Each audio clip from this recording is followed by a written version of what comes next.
ব্যঙ্গ করে, টুপি পরলে, পাগড়ি পরলে, জুব্বা পরলে স্কুল কলেজ ইউনিভার্সিটির ছেলেরা তার সমসাথীরা তাদেরকে ব্যঙ্গ করে, ঠাট্টা করে, উপহাস করে।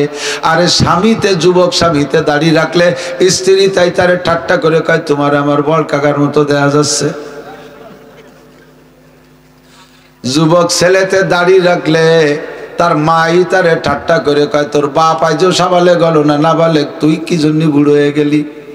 ছেলেতে দাড়ি রেখে বুড়ো হয়ে গেছে, তার বাপ বলে আইজো সাবালে গই নেই, বাপের দাড়ি জ্বালাই নেই, আইজো কেটি বেলে।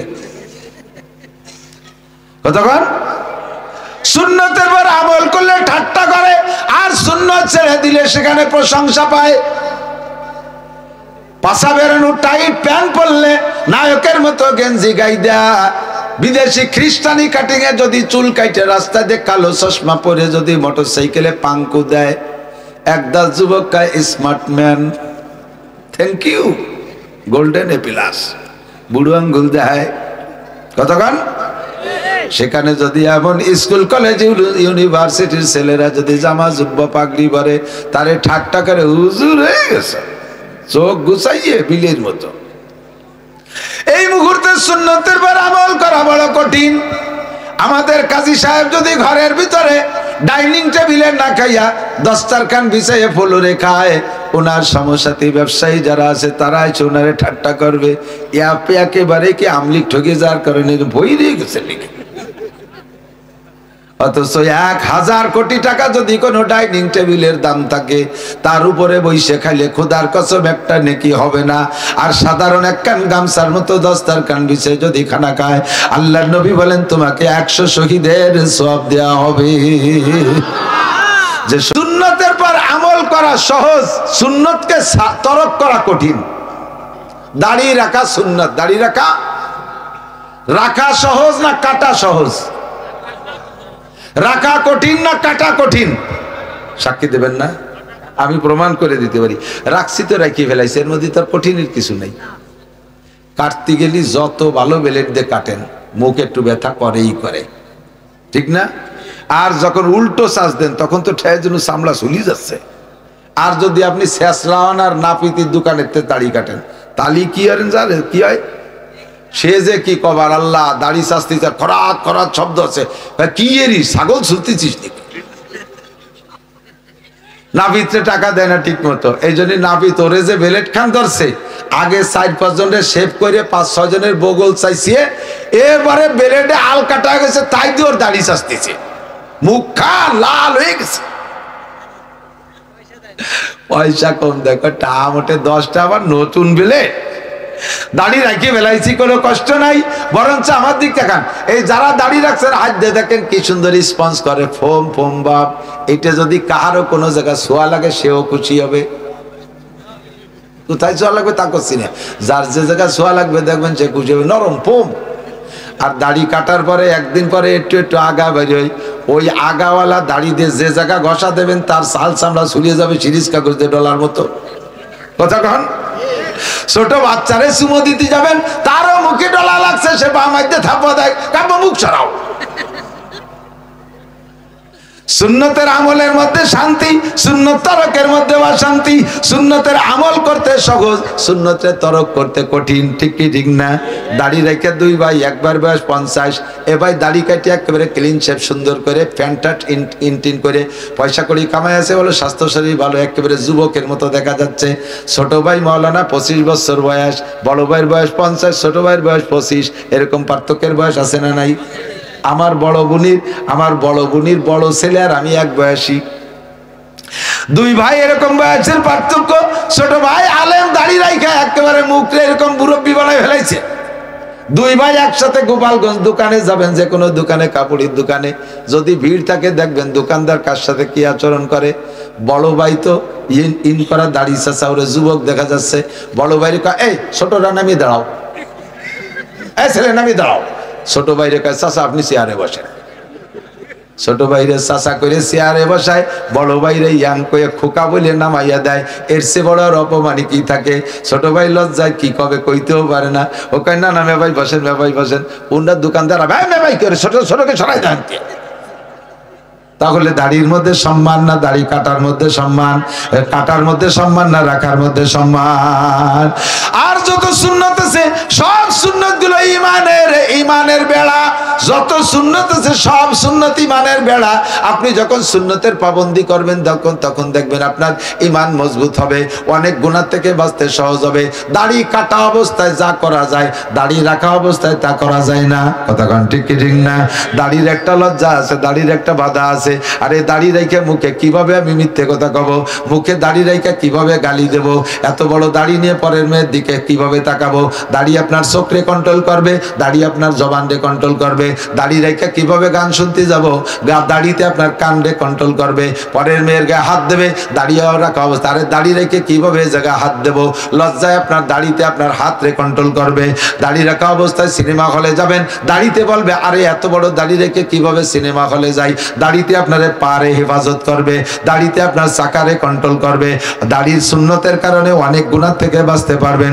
সাথে যদি মাথায় টুপি থাকে তাহলে আরো বাঁচা যায়। কথা কোন ঠিক ঠিক না? এর সাথে যদি জুব্বা জামা পরা থাকে সুন্নতি পোশাক, আরো গুনাহ থেকে বাঁচা যায়, আরো গুনাহ থেকে বাঁচা যায়। শরীয়তে সুন্নতের যত আমল আছে সুন্নত গুলো হলো ইমানের বেড়া। এবার আসেন আর একটু কই, তবে বেড়ার একটা মাপ আছে। কথা কয় না? খেতে ফসল বুনেছেন, 3 প্রকারের বেড়ায় 3 প্রকারের প্রাণীর ক্ষতির থেকে ঠেকায়। যদি বেড়া হাঁটু সমান দেন, এই হাঁটু সমান দেন, তাহলে ওই মুরগি টুরগিতে যাইয়ে যে ক্ষতি করতো তাও করতে পারবে। হাঁটু সমান যদি নিচের দিক থেকে এই বেড়া টপকায় যে মুরগিতে যায় ধান পান বীজ বেসন যা ফেলাইছেন তা খুঁটিয়ে খেয়ে ফেলাই দিতে পারে। যদি বেড়া আর একটু উপর পর্যন্ত রান পর্যন্ত দেন তাহলে মুরগি যাতে পারবে না, তবে ছাগলে যাইয়ে খেয়ে ফেলতে পারে। ঠিক না? বেড়া যদি এবার মাজা সমান দেন তাহলে ছাগল ঠেকতে পারে, কিন্তু গরু মুখ দিয়ে খাবে। আরে বেড়া যদি এই দিক দিয়ে বুক সমান দেন, মুরগি ছাগল গরু সব ঠেকবে। ঠিক না? সুন্নতি দাড়ি আপনার ইমানের বেড়া। এই দাড়ি যদি একটুক একটুক রাখেন তাহলে ওর মধ্যে মুরগি ঢুয়ে যাবে, শয়তান মুরগি। যদি আর একটু বড় রাখেন তাহলে ওর মধ্যে ছাগল শয়তান ঢুয়ে যাবে। দাড়ি যদি লম্বা করে 1 মুঠ পরিমাণ রাখেন, দেখেন নিচের দিক দিয়ে ক্ষেতের বেড়া বুক পর্যন্ত, ইমানের বেড়া উপর থেকে বুক পর্যন্ত, এই পর্যন্ত লম্বা যদি হয় এর ভিতরে কোনো শয়তান ঢুকতে পারবে না, নায়ক ঢুকতে পারবে না, নায়িকা ঢুকতে পারবে না, বেরাক ঢুকতে পারবে না, অ্যাডাম ঢুকতে পারবে না, জারি যাত্রা করসা গাজীর গান গুণযাত্রা ঢুকতে পারবে না, সিনেমা ঢুকতে পারবে না, মদ ঢুকতে পারবে না, গাঁজা ঢুকতে পারবে না, আরে এবার ছাগল গরু ঢুকতে পারবে না, কোনো প্রকার গুনাহ ঢুকতে পারবে না। দাড়ি যদি লম্বা হয় বুক সমান, কাজেই বুক সমান সুন্নতি দাড়ি রাখবেন। 4 মাযহাবের 4 ইমামের ভিতরে বহুত মাসালার মতানৈক্য আছে। 4 মাযহাবের 4 ইমামের অনেক মাসালার মধ্যে মতানৈক্য। ইমামে আবু হানিফা কয় রফে দেন জায়েজ নাই, রফে দেন সুন্নাত না। অন্যান্য মাযহাবে কয় রফে দেন করতে হবে। ইমামে আবু হানিফা কয় নাভির নিচে ছানা বানতে হবে, অন্যান্য ইমামরা কয় বুকের উপরে ছানা বানতে হবে। ইমামে আবু হানিফা বলে ইমামের পিছনে মুসল্লিরা সূরা ফাতিহা পড়বে না। ইমাম শাফি মালিক বলে না, ইমামের পিছনে মুসল্লিরা সূরা ফাতিহা পড়বে। এইভাবে অনেক মাসালার মতানৈক্য আছে। তবে 4 ইমাম দাড়ির ব্যাপারে একমত, 4 ইমাম দাড়ির ব্যাপারে একমত। 1 মুঠের আগে দাড়িকে দাড়ি বলে না, 1 মুঠের আগে দাড়িকে দাড়ি বলে না। বরঞ্চ যদি একেবারে চাইছে বেলায় তাতে ওই লোকটার কবিরা গুনাহ হবে, কিন্তু ঈমান থাকবে। আর 1 মুঠের আগে যদি খাটো করে ফিসফিসে দাড়ি রাখে তাহলে ওই লোকটার ঈমান নষ্ট হয়ে যাওয়ার সম্ভাবনা, কারণ সে ছোট্ট দাড়িরে সুন্নত মনে করে। আর যা সুন্নত না তারে সুন্নত মনে করা মানে শরীয়ত পরিবর্তন করা, শরীয়ত পরিবর্তন করা। শরীয়ত পরিবর্তন করলে পরিবর্তন করার বাহাদুরি দেখালে ঈমান নষ্ট হয়ে যায়। দোস্তরে শরীয়তের একটা পরিমাণ আছে, সেটা হলো আল্লাহ পাক বলেন মা তাকুমুর রাসূলু ফাকুযুহু ওয়া মা নাহাকুম আনহু ফান্তাহু। আমার রাসূল যেটা করতে বলে ওইটা ওইভাবে করো, রাসূল যেটা ছাড়তে বলে সেটা ওইভাবে ছেড়ে দাও। এই জন্য শরীয়তের সব বিধান আমি হিসাব নিকাশ করে মাপে চুপে আমল করব। রাজি আছি তো ইনশাআল্লাহ? আতা রাসূলা ثم قال الله تعالى من عمل صالحا فلنفسه ومن أساء فعليها وقال تعالى فمن شاء فليؤمن ومن شاء فليكفر وقال محمد رسول الله صلى الله عليه وسلم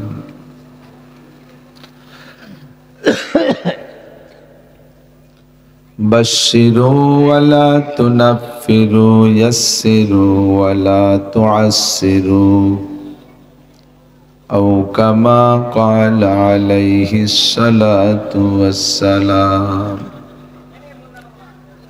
سبحانك لا علم لنا إلا ما علمتنا إنك أنت العليم الحكيم اللهم أرنا الحق حقا وارزقنا اتباعه وأرنا الباطل باطلا وارزقنا اجتنابه সকলে বলি আমিন।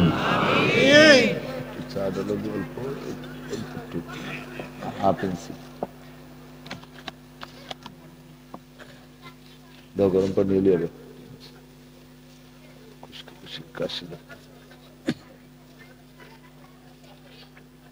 আরো ফেলান লাগবে না।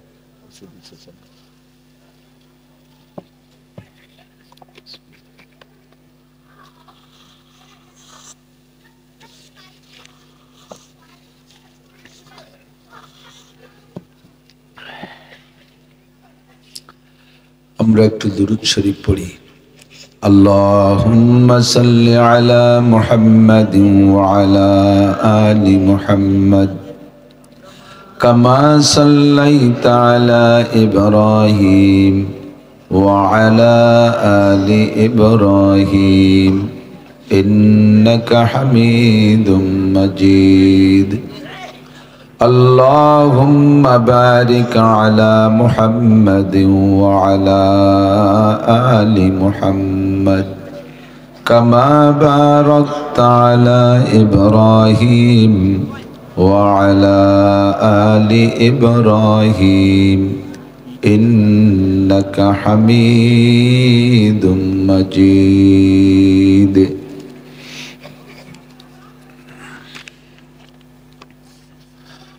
ঐতিহ্যবাহী বিলায়াতিয়া ইসলামিয়া দারুল উলুম গড়ইগাতি মাদ্রাসা, গড়ইগাতি মাঝিগাতি গোপালগঞ্জ বাংলাদেশের উদ্যোগে 23তম বার্ষিক ওয়াজ মাহফিল। অধ্যকার মাহফিলের সম্মানিত সভাপতি জনাব আলহাজ কাজী বিলায়েত হোসেন সাহেব। 2 দিন ব্যাপী মাহফিলের সমাপনী দিন আজকের দিনে যে সকল হযরতে উলামায়ে কেরাম দাওয়াতি উলামায়ে কেরাম ছিলেন, এই অঞ্চলের অনেক অনেক উলামায়ে কেরাম, আয়েম্মায়ে মাসাজিদ, মাদ্রাসার মুহতামিম সাহেব হুজুর, আসাতিজায়ে কেরাম, আজিজাম তুলাবা, আমার প্রাণ প্রিয় দেশবাসী, অত্যন্ত মোহাব্বতের গোপালগঞ্জবাসী, দামি রাত্রের দামি সময়, আজকে সম্ভবত রজবের 1 তারিখের চাঁদ চলে। মাসটাও দামি, রাতটাও দামি, জুমার রাত, সময়টাও দামি, যথেষ্ট শীত। আল্লাহ পাক জাগতিক এই কিছুক্ষণ শীতের কষ্টকে সহ্য করে আমাদেরকে জাহান্নামের বিশাল অশান্তি থেকে বাঁচার আশায়, দুনিয়ার কিছুক্ষণের আরামকে পরিত্যাগ করে জান্নাতের অনাদি অনন্তকালের শান্তির আশায়, সওয়াবের আশায়, গুনার ভয়ে, হিদায়াতের আশায়, গুমরাহির ভয়ে, শিরিক ও কুফর মুক্ত ঈমান গড়ার লক্ষ্যে বেদাত মুক্ত সুন্নতি আমলের প্রশিক্ষণ দেওয়ার জন্য নবীওয়ালা আখলাকের প্রশিক্ষণ নেওয়া দেওয়ার জন্য, আমলের প্রশিক্ষণ নেওয়া দেওয়ার জন্য কোরআন সুন্নাহকে সামনে রেখে কিছু ভালো কথা বলা এবং শোনার জন্য তৌফিক ইনায়াত করেছেন। এজন্য সকলে শুকর আদায় করি আলহামদুলিল্লাহ। ধীরে ধীরে শৈত্যপ্রবাহ হওয়ার সম্ভাবনা পূর্বাভাস আবহাওয়াবিদরা বলেছেন। তার প্রথম রাত আজ। শীত যত বেশি হবে মাহফিলের নেকি তত বেশি হবে। কাজেই শীতের ভয়তে দূরে সরে থাকলে বিশাল নেকি থেকে মাহরুম হয়ে যাব। শীত কম হলে এসি এসি ভাব, এয়ার কন্ডিশন ভাব সকলের ভালো লাগে, কষ্ট কম হয়, সমাগম বেশি হয়। শীত বেশি হওয়ার কারণে অনেকে শীতের ভয়তে আসে না। শেষে যদিও বিরিয়ানি আছে, তবুও অনেকে শীতকে ভয় পায় বিরিয়ানির লোভের চাইতে। বেশি শীত হইলে কষ্ট হয়, আর কষ্টের মধ্যে ইবাদত করলে আল্লাহ বেশি খুশি হয়। মাঝে মাঝে বলি, প্রতিকূল পরিবেশে ইবাদত করলে আল্লাহ পাক নেকি বেশি দান করেন। সারা বাংলাদেশে ওয়াজ করি, সব ওয়াজই তো ইউটিউবে আসে, শুনেও থাকেন সবাই। একটা ওয়াজের পর আমল করাতে পারলাম না, সেটা হলো ওয়াজের প্যান্ডেলে বসে বাদাম খাওয়া ঠেয়াতে পারলাম না।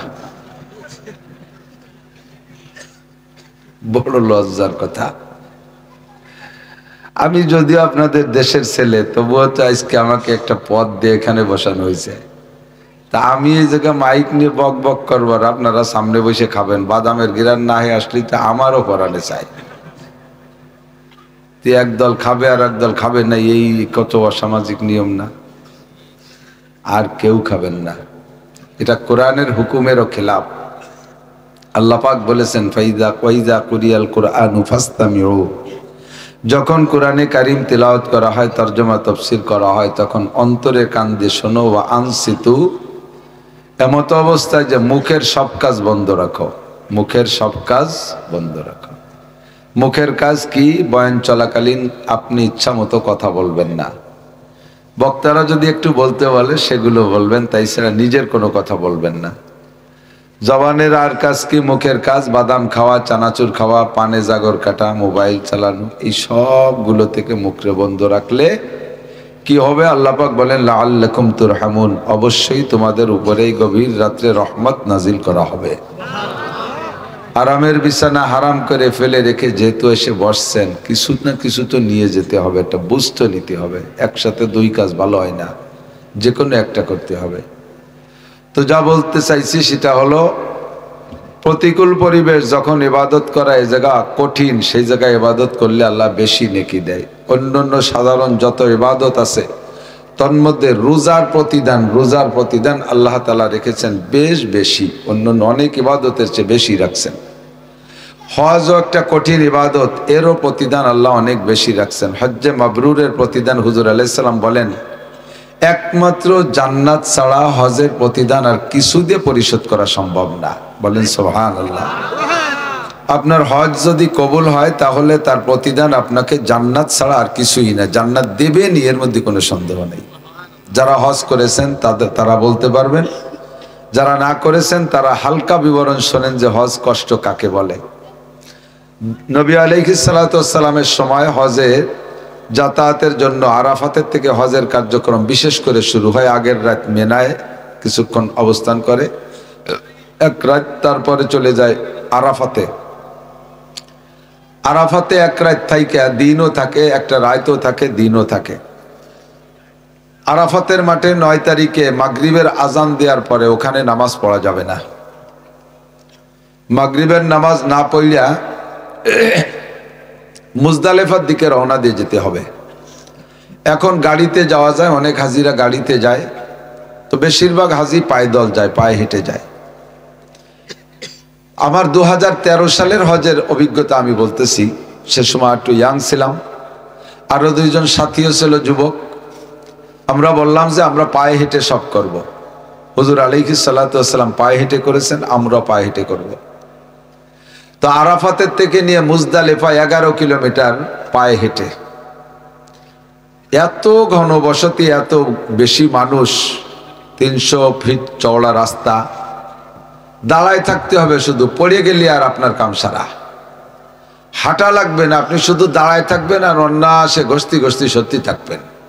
এক কদমও সামনের দিকে ইচ্ছা মতো বাড়ার কায়দা নেই, শুধু দাঁড়ায় থাকবেন আর গতানুগতিক স্রোতের মতো আস্তে আস্তে চলতে থাকবে।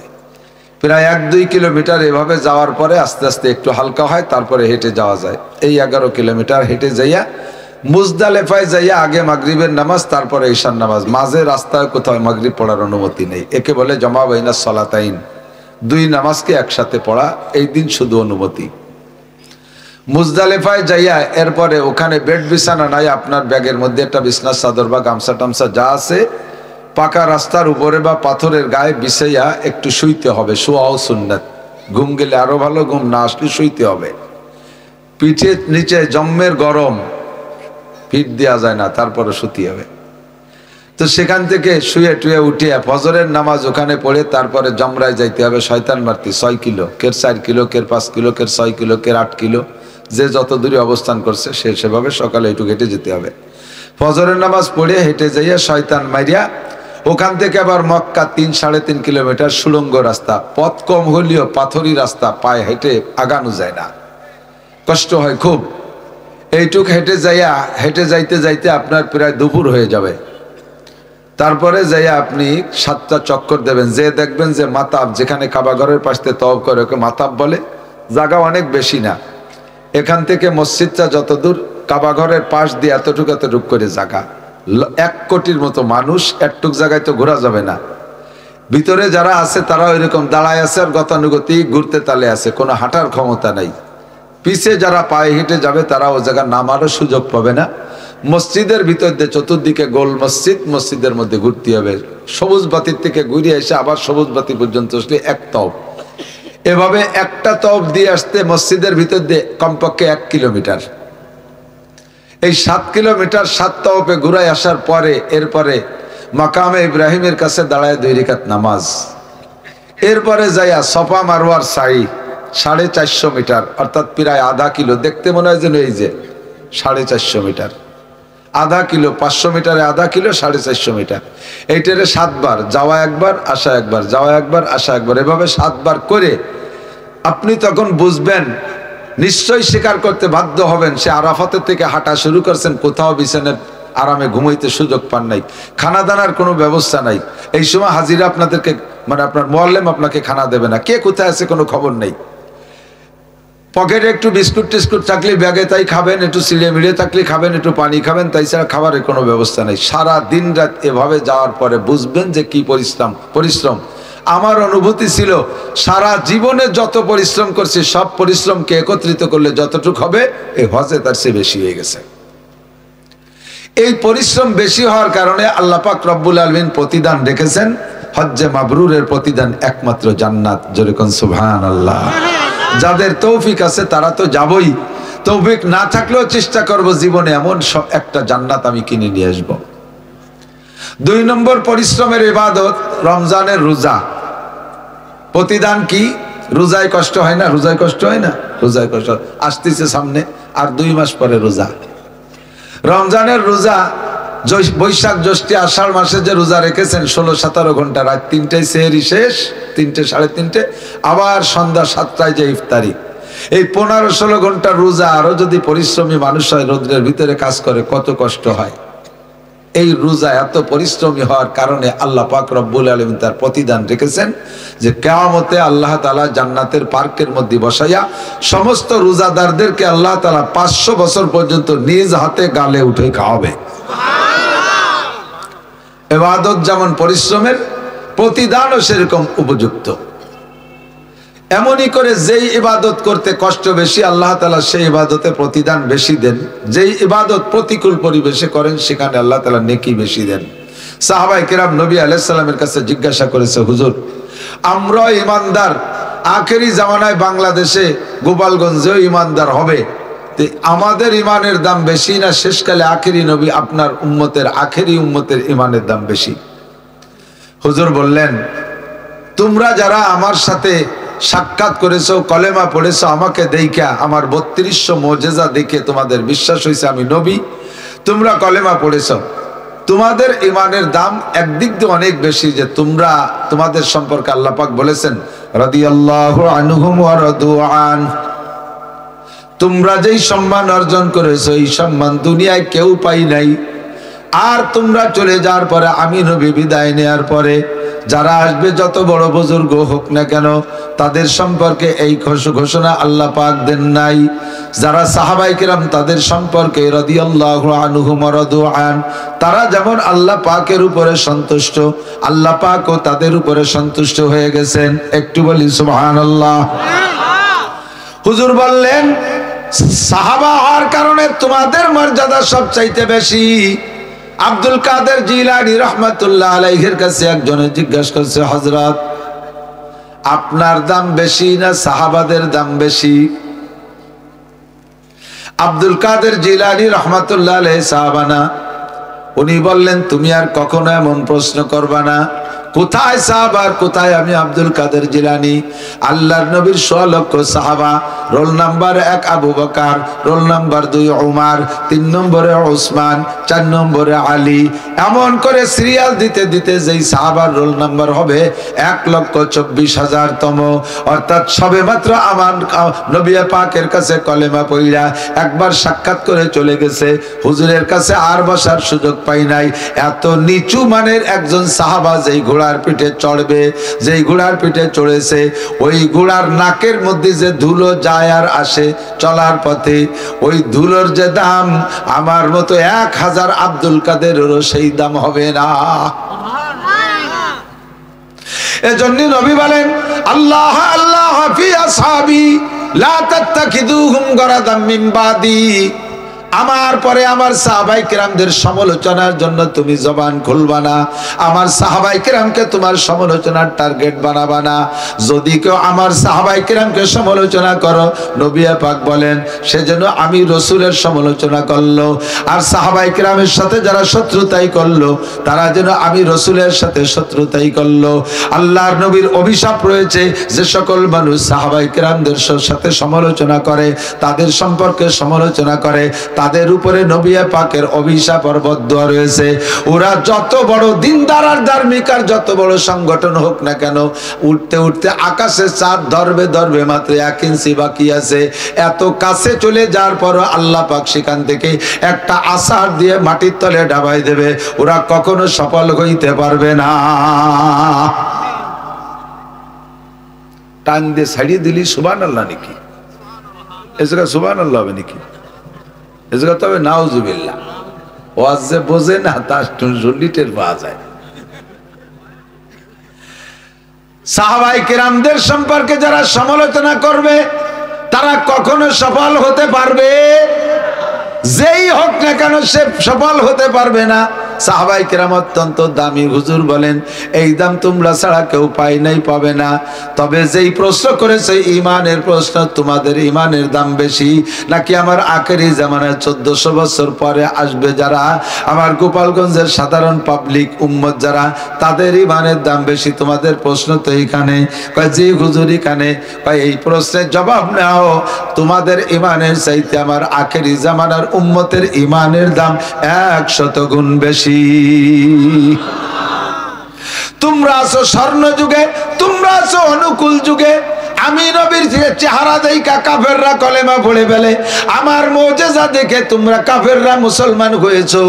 আমার আখেরি উম্মতরা একটাও দেখবে না, ওলামায়ে কেরাম কিসসাগুলো শোনাবে, শুনে শুনে বিশ্বাস করবে, তাতেই তারা ঈমানদার হয়ে যাবে।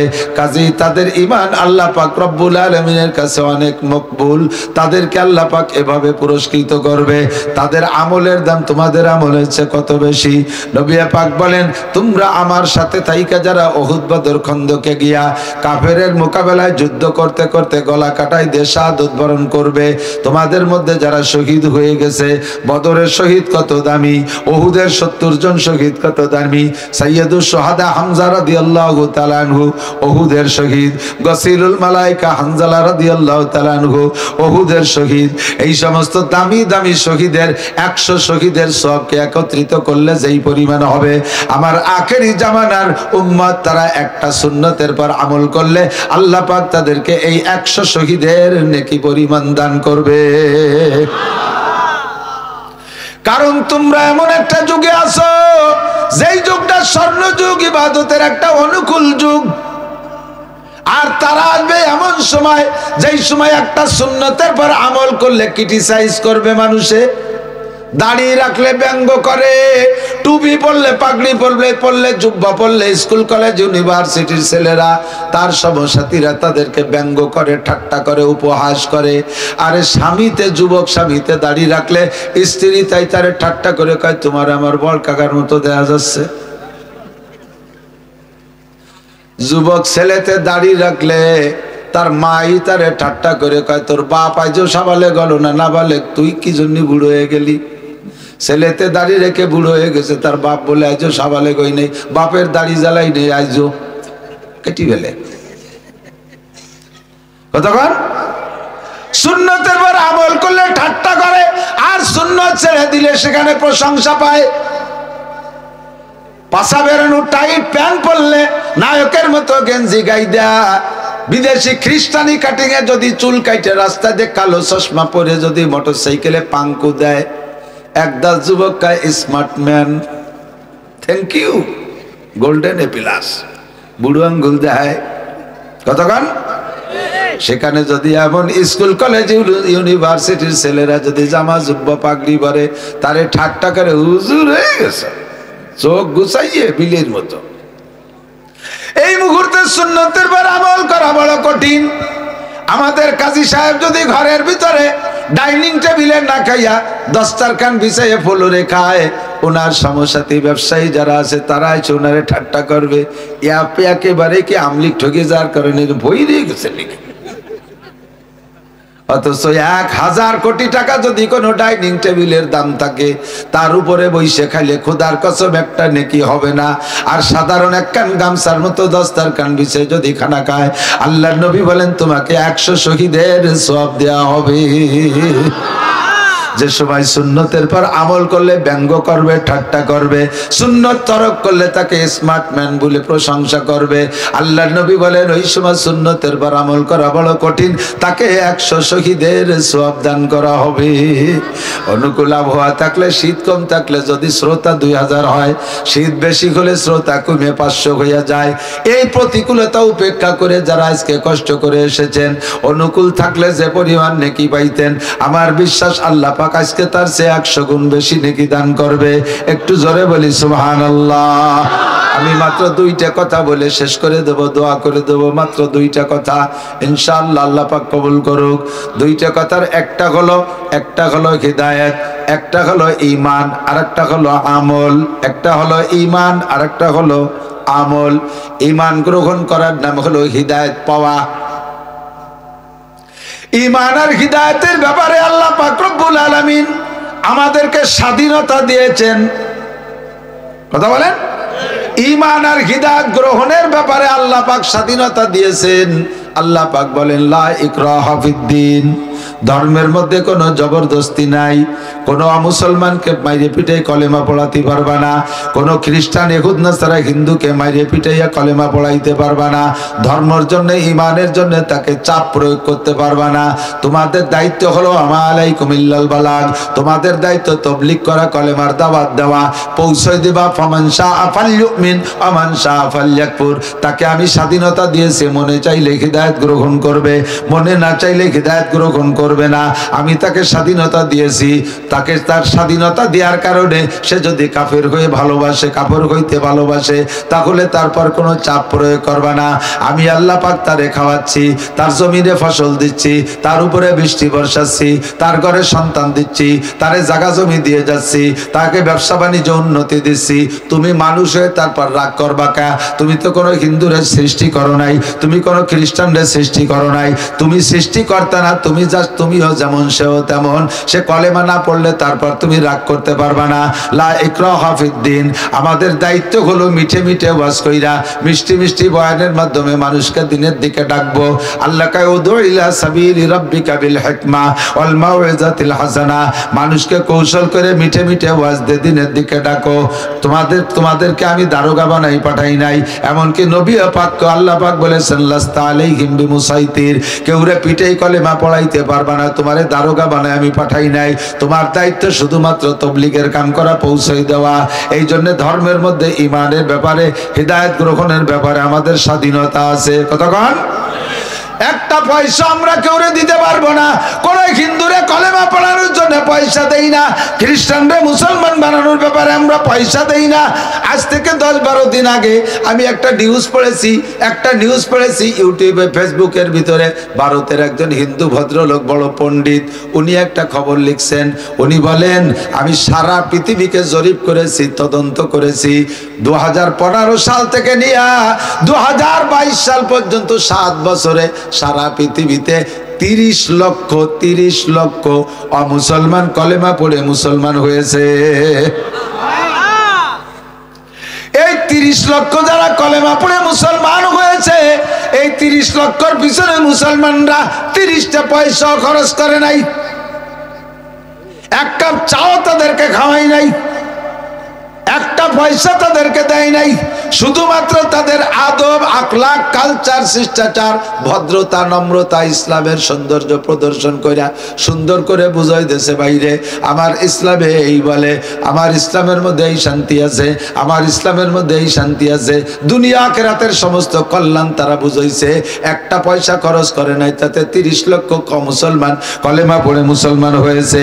আর এই 7 বছরে 30,000 মুসলমান বিভিন্ন দিকে ভাগ হইয়া বেঈমান হয়ে গেছে। কিছু হিন্দু, কিছু বুদ্ধ, কিছু খ্রিস্টান হয়েছে। 30,000 মুসলমান অমুসলমান হয়েছে। তবে যেই 30,000 মুসলমান অমুসলমান হয়েছে, এদের পিছনে আমাদের 30,000 কোটি টাকা খরচ হয়েছে। কেউরে বাড়ি দেয়া লাগছে, কেউরে গাড়ি দেয়া লাগছে, কেউরে বিদেশে ভিসা দেয়া লাগছে, কেউরে গ্রিন কার্ড দেয়া লাগছে, কেউরে ভালো কোনো পদ দেয়া লাগছে, কেউরে অফিসার বানাই দেয়া লাগছে, কেউরে চাকরি দেয়া লাগছে, কেউরে সুন্দরী মাইয়া বউ দেয়া লাগছে। এমন করে কোটি টাকা খরচ করে মাত্র 30,000 মুসলমানকে অমুসলমান করতে পারছি। আর বিনা পয়সায় 30 লক্ষ অমুসলমান মুসলমান হয়েছে। হিন্দু ভদ্রলোক বলেন এটাই প্রমাণ করে সব ধর্ম বাতিল আর একমাত্র ইসলাম ধর্ম সহিহ। আমার সাথে যদি আরো কেউ খবর দেখে থাকেন তাহলে আমারে সাক্ষী দিবেন। ফেসবুকের খবর হাজার মোবাইলে ঢুকছে, সকলে তো সব খবর শুনে না, দেখে না। আমি খবরটা দেখে বড় তৃপ্তি পাইলাম এবং হিন্দু ভদ্রলোকের জন্য দোয়া করলাম, আল্লাহুম্মা হাদিহি ইলা সিরাতিল মুস্তাকিম। আল্লাহ তুমি তাকে হিদায়াত দাও, সঠিক পথ দাও। যেই লোকটা ইসলামকে সত্য ধর্ম বলে স্বীকার করেছে, হয়তোবা একদিন আল্লাহ পাক তাকে হিদায়াত দিতেও পারে। কতক্ষণ তাকে আল্লাহ হিদায়াত দিতেও পারে। আমার ইসলামের মধ্যে কোনো জবরদস্তি নাই, লা ইকরাহা ফিদ্দিন। ধর্মের মধ্যে কোনো জবরদস্তি নাই, স্বাধীনতা আছে, ধর্মের মধ্যে স্বাধীনতা আছে। আর ওদিকে আল্লাহ পাক ইসলাম গ্রহণ করার পরে আমলের ব্যাপারে সহুলাত দিয়েছেন, সহজতর পথ অবলম্বন করার সুযোগ করে দিয়েছেন। আল্লাহ পাক বলেন ইউরিদুল্লাহু বিকুমুল ইউসরা ওয়া লা ইউরিদু বিকুমুল উসর। প্রত্যেকটা আমলের মধ্যে আল্লাহ পাক সহজ পথ অবলম্বন করেছেন। আল্লাহ পাক সহজ পথ অবলম্বন করেছেন। লা ইউকাল্লিফুল্লাহু লা ইউকাল্লিফুল্লাহু নাফসান ইল্লা উসাহা। কোন একটা ইবাদত আল্লাহ পাক মানুষের সাধ্যের বাহিরে, ক্ষমতার বাহিরে চাপায় দেয় নাই। কথা কোন ঠিক কি ঠিক না? ব্লাং ঠিক বলেছেন, একটু বুঝে বুঝে বলেন। নামাজ পড়া কঠিন না সহজ? একটু বলেন। সহজ। কাদের জন্য? যারা পড়তে পড়তে অভ্যস্ত হয়ে গেছে। আল্লাহ পাক বলেন ওয়া ইন্নাহা লাকাবীরাতুন ইল্লা আলাল খাশিন, যাদের অন্তরে আল্লাহর ভয় আছে তাদের জন্য নামাজ সহজ, কিন্তু যাদের না পড়তে না পড়তে অভ্যাস হয়ে গেছে তাদের জন্য বিশাল কঠিন। এরাই হলো মুনাফিক। হুজুর তো মুনাফিক বলছে, অনেকক্ষণ মুনাফিকের বয়ান করেছেন। আরে যাদের ভিতরে নিফাক আছে, মুখে কলেমা পড়েছেন আমানতু বিল্লাহি ওয়া মালাইকাতিহি ওয়া কুতুবিহি, আমানতু বিল্লাহি কামা হুয়া বিআসমাইহি ওয়া সিফাতিহি ওয়া কাবিলতু জামিয়া কামিহি ওয়া আরকানিহি, কলেমা পড়ে আল্লাহর সমস্ত বিধান মেনে নইলাম বলে স্বীকার করেছে, অথচ এক নম্বরে সে নামাজ পড়ে না। এই লোকটা ওয়াদা খিলাফ করার কারণে মুনাফিক। কথা কোন ঠিক কি ঠিক না? যাদের অভ্যাস নাই নামাজ পড়ার তাদের জন্য বড় কঠিন, কিন্তু নামাজ পড়া একেবারে ইজি, একেবারে সহজ যদি অভ্যাসে পরিণত হয়ে যায়। শরিয়াত যখন তবিয়াতে পরিণত হয় তখন শরিয়াতে আর আমলে কোনো কষ্ট থাকে না, আর তবিয়াতে যখন পরিণত না হয় অতক্ষণ পর্যন্ত কষ্ট হয়। একটু সাক্ষী দেন যারা রেগুলার নামাজ পড়েন, যারা রেগুলার নামাজ পড়েন, নামাজের ওয়াক্ত আসলে আপনাকে সব কাম কাজ থেকে নামাজের দিকে টান দেয়। কতক্ষণ? যদি কারণবশত কোনো এক ওয়াক্ত নামাজ পড়তে না পারেন, বলেন কেমন লাগে? ভয় লাগে কি লাগে না? ঘর থেকে বেরোইতে ভয় লাগে, ফজরের নামাজ যদি না পড়েন বাইরে যাইতে ভয় লাগে, ঠ্যাং কাঁপে, হাত পাও কাঁপে, মনের থেকে এটা বুঝ হয়ে যায় আজকে মনে হয় যে জায়গায় হাত দেবো, যে কাজে হাত দেবো সফল হতে পারবো না, ব্যর্থ হব, এমন বলে একটা আতঙ্ক সৃষ্টি হয়ে যায়। যারা নামাজ পড়ে তাদের জন্য কোনো কষ্ট হয় না, পড়তে পড়তে অভ্যাস হয়ে গেলে এরকম করে প্রত্যেকটা ইবাদত আল্লাহ পাক সহজ করে দিয়েছেন। এবার নামাজের মধ্যে আসেন, যখন নামাজ আপনি পড়বেন, নামাজ পড়তে ওযু লাগে, নামাজ পড়তে ওযু লাগে। বিনা ওযুতে নামাজ হবে? বিনা ওযুতে নামাজ হবে না। যত শীত হোক আর যত ঠান্ডা হোক, ওযু ছাড়া নামাজ হবে না। কতক্ষণ? বিনা ওযুতে সিজদা দেওয়া হারাম, সিজদা দিয়ে নেকির আশা করলে ঈমান পর্যন্ত নষ্ট হয়ে যাইতে পারে। কাজেই ওযু করতেই হবে। খুব কঠিনভাবে বলে দিলাম। এখন আপনি অসুস্থ মানুষ, রোগী, আপনি অসুস্থ মানুষ রোগী, অথবা পানি পাচ্ছেন না, এখন আপনি আল্লাহর কাছে বললেন আল্লাহ, আমাদের দেশি হুজুর মৌলানা নাসির সাহেব যেভাবে টাইট দিয়ে কইলো, যেভাবে টাইট দিয়ে বললো যে নামাজ বিনা ওযুতে হবে না, আমার তো ওযু বানাইলে রোগ বেড়ে যাবে, আমি কি করতে পারি? আল্লাহ পাক বলেন যত শক্ত করে বলুক তোমার জন্য বিকল্প ব্যবস্থা আছে, তোমার জন্য সহজ ব্যবস্থা আছে। রাস্তায় মাঝে মাঝে দেখবেন ব্রিজ ভাঙ্গা ব্রিজকে সংস্করণের কাজে যখন হাত দেয় তখন ওই পাশ দিয়ে একটা বিকল্প সড়ক বানায়। বিকল্প সড়ক বানায়, বিকল্প সড়ক না বানাইয়া সরাসরি ব্রিজ ভাঙ্গে ছেড়ে দেয় না, তাহলে বরাবর গাড়ি যে হুড়মুড় করে ভাঙ্গে ছুড়ে পড়বে, এই জন্যই বিকল্প সড়ক বানায় দেয়। আল্লাহ কয় তোমার নামাজের রাস্তার ভিতরে এখন ভাঙ্গা ব্রিজ বেঁধে গেছে, অজু বানাইতে পারতেছ না, প্রচন্ড ঠান্ডা, আর ঠান্ডার পানি দিয়ে অজু বানাইলে জ্বর বেড়ে যাবে, রোগ বেড়ে যাবে। এমন যদি তোমার ভয় থাকে, তোমার জন্য বিকল্প সড়ক রেখেছি, সাইড দিয়ে তোমার বিকল্প সড়ক, ফাতায়াম্মামু সাঈদান তাইয়্যিবা, তাহলে তুমি পাক মাটি দিয়ে তায়াম্মুম করে নামাজ পড়তে পারো। কথাগুলো আপনার জানা, কথার ভিতরে দুই একটা ফাঁকে জরুরি মাসালা বলবো, বিদায় আমি নিয়ে আসছি, এদিক লক্ষ্য করি। আপনি পাক মাটি দিয়ে তায়াম্মুম করে নামাজ পড়তে পারেন, আপনাকে নামাজ ছাড়ার কোনো অনুমতি। আপনি ওযু বানাইতে পারেন না, আপনাকে পবিত্র মাটি দিয়ে তায়াম্মুম করে নামাজ পড়ার ব্যবস্থা আল্লাহ রেখেছে। আল্লাহ কা ইউরিদুল্লাহু বিকুমুল ইউসরা ওয়ালা ইউরিদু বিকুমুল উসর, আমি কখনো কঠিন পথ অবলম্বন করি নাই, যেটা যেটা সহজ সেইটা তোমার জন্য রেখেছি, যেটা তোমার অসম্ভব সেইটা আমি চাপাই দেই নাই, যেখানে তোমার অসম্ভব সেখানে সম্ভবের ব্যবস্থা আমি রেখেছি। মাটি দিয়ে তায়াম্মুম করে নামাজ পড়বা, তাহলে ওযুর পরিবর্তে মাটি দিয়ে তায়াম্মুম করার সুযোগ আছে। বলেন আলহামদুলিল্লাহ, বলেন আলহামদুলিল্লাহ। এখন এই জায়গায় একটা মাসলা আছে, একটু ক্রিটিক্যাল, একটু শুনতে হবে, লক্ষ্য করতে হবে। ওযুর পরিবর্তে তায়াম্মুম করা যায়। তায়াম্মুম কি জানেন না অনেকে? মাটিতে হাত মাইরা, একটু শেখেন, মাটিতে হাত মাইরা হালকা এভাবে একটা জ্বালা দেবেন, এরপরে হাতটাকে সিস্টেম করবেন এভাবে, একটু দেখবেন কেমন হয়। এই যে হাতের সিস্টেম দেখেন, তিন সাইডে তিনটে আঙ্গুল মিশিয়ে রাখবেন, আর এই শাহাদত আঙ্গুল আর এই বুড়ো আঙ্গুলটাকে ফাঁকা রাখবেন। এভাবে করে প্রথম ডান হাতের তল দিয়ে এভাবে নিয়ে এই দুই আঙ্গুল দিয়ে এখানে মোড় দিয়ে সামনে দিয়ে এক টান, হাতের তালুতে মিশেবেন না এটা, ফিরে আবার এই হাত দিয়ে এভাবে নিয়ে এখানে এক টান দিয়ে এভাবে, হলো দুই হাত। আর প্রথমবার হাত মেরে মুখে সুন্দর করে মালিশ করবেন একবার, হয়ে গেল ওযুর তায়াম্মুম। এখন আমাদের জানা আছে যে ওযুর পরিবর্তে তায়াম্মুম করে নামাজ পড়া যায়। তো কারণবশত যদি অসুস্থ রোগী ব্যক্তির গোসল ফরজ হয়ে যায়, হতেই পারে, হতেই পারে। আর এই লোকটা যদি রাত্রে গোসল করে ফজরের নামাজের জন্য, তাহলে তার জীবন নিয়ে টান পড়বে, তার রোগ মারাত্মক আকারে বেড়ে যাওয়ার ভয় থাকবে। এই লোকটা কি করবে? গোসলের পরিবর্তে তায়াম্মুম, যেমন অজুর পরিবর্তে গোসলের পরিবর্তে আপনি তায়াম্মুম করে নামাজ পড়তে পারবেন। না জানা থাকার কারণে হাজারো মানুষ ওযুর পরিবর্তে তায়াম্মুম করে নামাজ পড়ে, কিন্তু গোসলের পরিবর্তে যে গোসল যে তায়াম্মুমের দ্বারা সারা যায়, এইটা না জানা থাকার কারণে গোসলও করে না, তায়াম্মুমও করে না, নামাজ ছাইড়ে দেয়। আপনার যদি রোগ মারাত্মক আকারে বাড়ার ভয় থাকে, তাহলে আপনি ওযুর পরিবর্তে যেমন তায়াম্মুম করতে পারবেন, গোসলের পরিবর্তে তায়াম্মুম করতে পারবেন।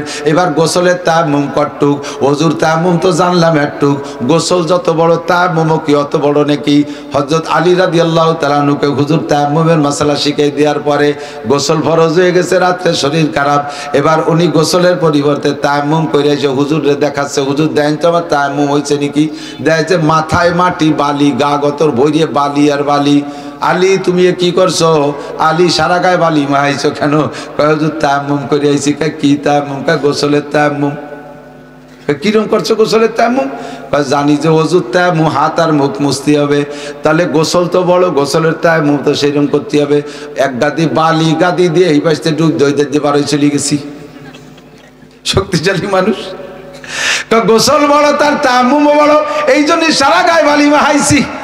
হুজুর কয় না আলী, ওযুর তায়াম্মুম যতটুক, গোসলের তায়াম্মুম ততটুক। বাবা সহজ পথ শিখিয়ে দিলাম, কিন্তু একেবারে আসান মাসালাটা না জানা থাকার কারণে জীবনে অনেকবার ভুল করে ফেলাইছেন।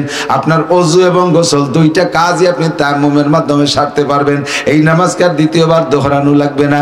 ইউরিদুল্লাহু বিকুমুল ইউসরা ওয়ালা ইউরিদু বিকুমুল উসর। আল্লাহ পাক সর্বক্ষেত্রে সহজ পথ অবলম্বন করেছেন, সহজ মাসালা শিখিয়ে দিয়েছেন। নবী পাক আমাদেরকে অর্ডার করেছেন বাশিরু ওয়ালা তুনাফিরু, উম্মতকে সুসংবাদ দাও, ভয় দিয়ে ভাগাই দিও না। আমার দিক, উম্মতকে সুসংবাদ দাও, ভয় দিয়ে ভাগাই দিও না। ইয়াসসিরু ওয়ালা তুআসসিরু, কঠিন কঠিন মাসালা বলে বিপদে ফেলাই দিও না। সহজ সহজ মাসালা বলো যাতে আমল করতে পারে, সহজ মাসালা বলে দাও যাতে আমল করিয়া মোটামুটি কোনো মতে পার হইতে পারে। আল্লাহু আকবার।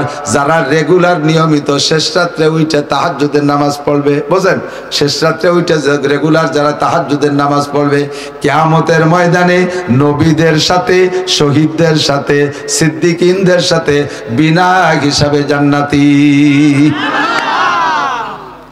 সাহাবায়ে কিরাম বলেন, ওগো নবী, আমরা তো আপনার সাথে আছি, আমাদের সব কষ্ট দূর হয়ে যায় আপনার সাথে থাকলে। আমাদের মধ্যে অনেকে আছে দুর্বল, যারা এই শেষ রাতে রেগুলার উঠতে পারে না। সবচাইতে বড় কথা, আপনার আখেরি জামানার উম্মতরা শারীরিকভাবে দুর্বল হবে, তারা বিভিন্নভাবে ব্যস্ত থাকবে, তারা এই ক্লান্ত হয়ে যাবে। শেষ রাত্রে রেগুলার উঠে তাহাজ্জুদের নামাজ পড়া কষ্ট হয়ে যাবে। এই জায়গা কি কোনো সহজ পথের ব্যবস্থা আছে? নবী পাক বললেন সহজ ব্যবস্থা আছে। আমার দিক তাকান, যারা রেগুলার ঈশার ফরজ নামাজ 4 রাকাতের পরে, মাঝে মাঝে বলে থাকি, আবারও বলি, নতুন নতুন শ্রোতারা আমলে আসবে ইনশাআল্লাহ। ঈশার ফরজ নামাজ 4 রাকাতের পরে 2 রাকাত সুন্নত পড়বেন। 4 রাকাত ফরজ, 2 রাকাত সুন্নত। এরপরে তো বেতের নামাজ। বেতের নামাজের আগে পারলে 12 রাকাত, না পারলে 10 রাকাত, না পারলে 8 রাকাত, না হয় 6 রাকাত, না পারলে 4 রাকাত, না হয় কমপক্ষে রেগুলার যদি 2 রাকাত নামাজ আপনি ওই সময় তাহাজ্জুদের নিয়তে পড়া, এরপরে বেতের পড়বেন, শুয়ে থাকবেন, নিয়ত রাখবেন যদি শেষ রাত্রে আবার উঠতে পারি, আবারও তাহাজ্জুদের নামাজ পড়বো। তাতে যদি জীবনেও কোনোদিন আর উঠতে না পারেন, আর এইভাবে আপনি রেগুলার 2 রাকাত পড়েন, তাহলে নিয়মিত যারা শেষ রাত্রে উঠে তাহাজ্জুদ পড়ে, তারাও যেই ফজিলতে জান্নাতে যাবে, আপনিও একই ফজিলতে জান্নাতে যাবেন। সহজ হয়েছে কিনা? আমল করার নিয়ত করতে পারি কয়জন একটু দেখাবেন? বিলাং হাত চাই না, গতানুগতিক উঠছে অনেকে। ঈশাই ভরবে না, আবার সে তাহাজ্জুদের হাত উঠেছে। মোড়ের থেকে যারা ঈশার নামাজ পড়বো, যারা রেগুলার নামাজ পড়বো, ঈশার ভিতরে আমরা এই 2 রাকাত তাহাজ্জুদ পড়বো, বলেন পড়বো ইনশাআল্লাহ।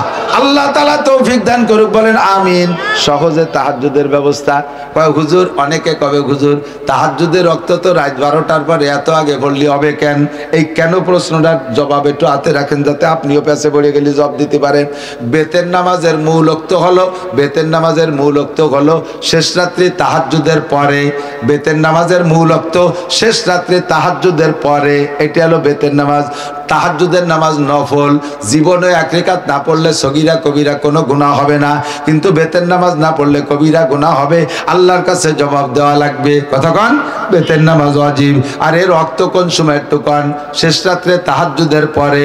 সেই শেষ রাত্রে তাহাজ্জুদের পরে যে বেতের নামাজ বান্দার সহজ করণার্থে আল্লাহ পাক আসানির জন্য এইটাকে ঈশান নামাজের সাথে আইনে পড়ার অনুমতি দিয়ে দিয়েছে।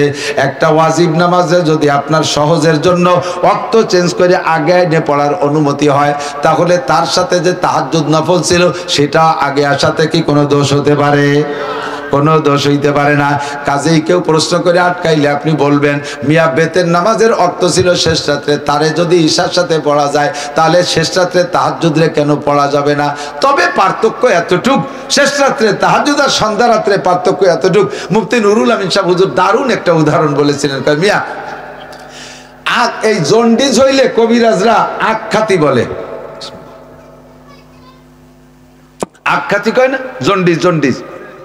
জন্ডিসের রোগীরে আখ খাইতে বলে, আখের রস খাইলে, আখ খাইলে জন্ডিস সারে, টোটাল আখ খাইলে জন্ডিস সারে।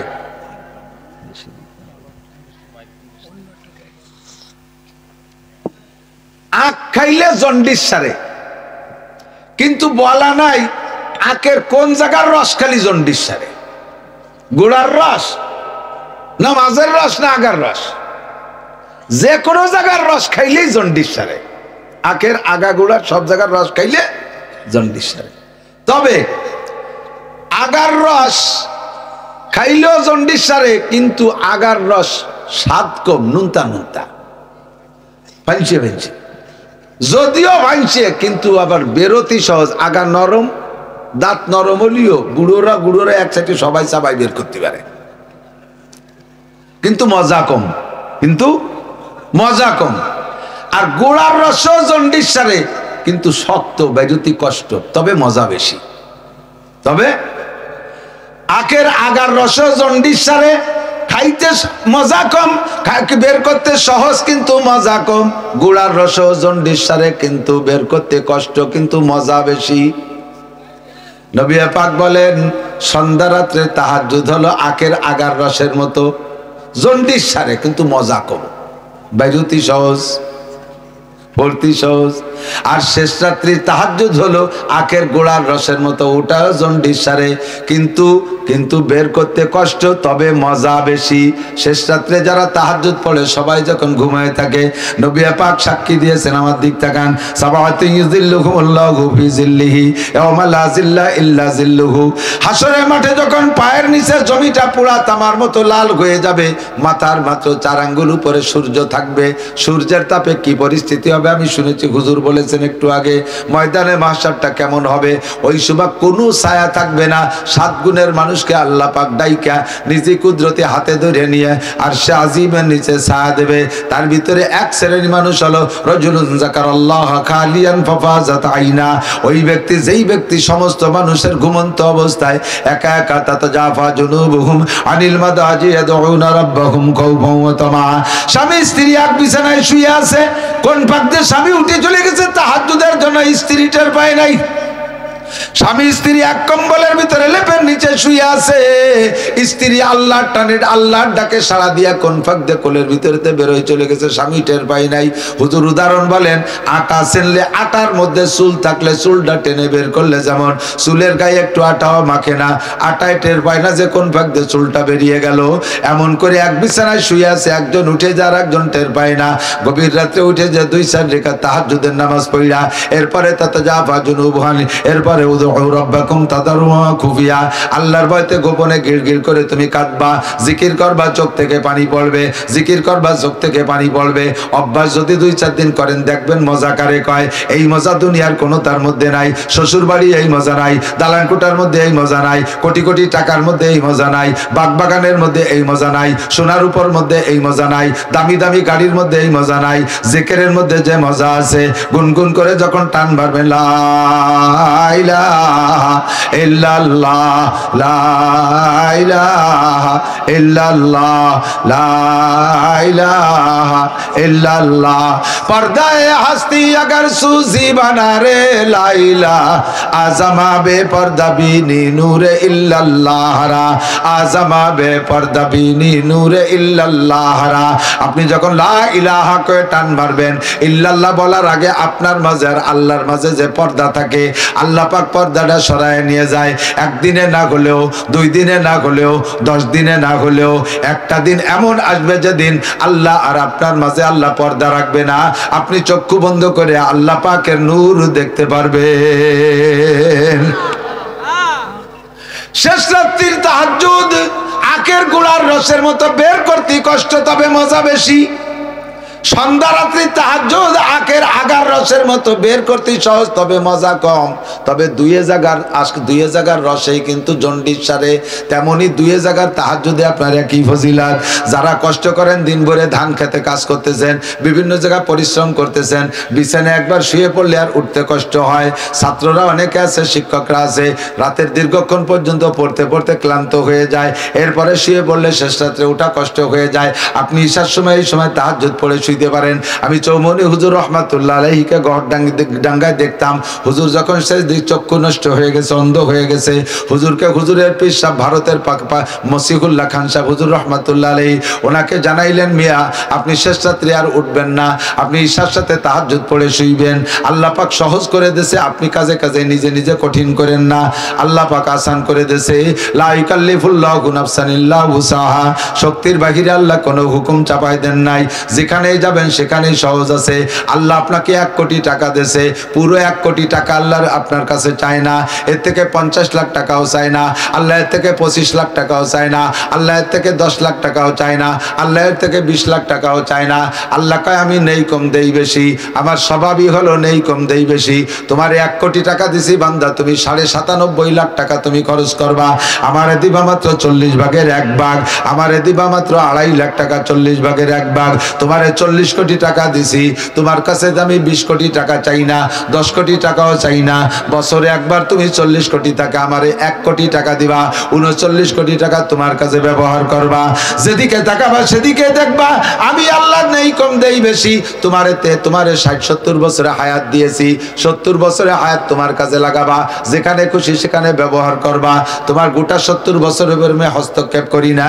70 বছরের ভিতরে মাত্র 120 দিন আমারে দিবা আর গোটা জিন্দেগি তোমার কাছে ব্যবহার করবা আমি আল্লাহ সহজ করে দিয়েছি সারা জিন্দেগি মসজিদে পড়ে থাকবে কথা আমি বলি নাই মাত্র 120টা দিন আমারে দিবা 120 দিনে কয় মাস খেয়াল করেন নাই 120 দিনে কয় মাস 4 মাস 4 মাস মানে 120 দিন 120 তে 3 দিয়ে ভাগ দেন কয় হয় 40 করে বের হয় 40 মানে চিল্লা 120 দিন মানে 3 চিল্লা আল্লাহ কয় আল্লাহ আমার রাস্তায় তুমি মাত্র 3টা চিল্লা 120 দিন সময় দাও বাকি গোটা জিন্দেগি তোমার কাছে লাগাও আমি আল্লাহ সহজ করে দিয়েছি তোমার সারা জিন্দেগি আমি মসজিদে বসে থাকতে বলি না নমি গুইয়াম কে আজ দুনিয়া জুদাবাস বাহার কারে কে বাসি বা খুদাবাস আমি তোমার দুনিয়া ত্যাগ করে আইসা মসজিদে মাদ্রাসায় পড়ে থাকতে বলি না সব কাম কাজ করবা রিকশা চালাবা গাড়ি চালাবা বিমান চালাবা ট্রাক চালাবা ব্যবসা করবা মেম্বারি করবা চেয়ারম্যানই করবা এমপি গিরি করবা আরে চাকরি বাকরি যা আছে সব করবা খেত খামার করবা ধান পাট লাগাবা কোনো তার থেকে তোমাকে আমি ফিরে আসতে বলি না সব জায়গা তুমি থাকবা মাত্র গোটা জিন্দেগি থেকে একটা না 120টা দিন আমারে দিবা ও বান্দা বছরে 365 দিন এই 365 দিনের 325 দিন তোমার কাজে লাগাবা আমি সহজে তোমাকে জান্নাতে যাওয়ার পথ বলে দেই 365 দিনের ভিতরে 300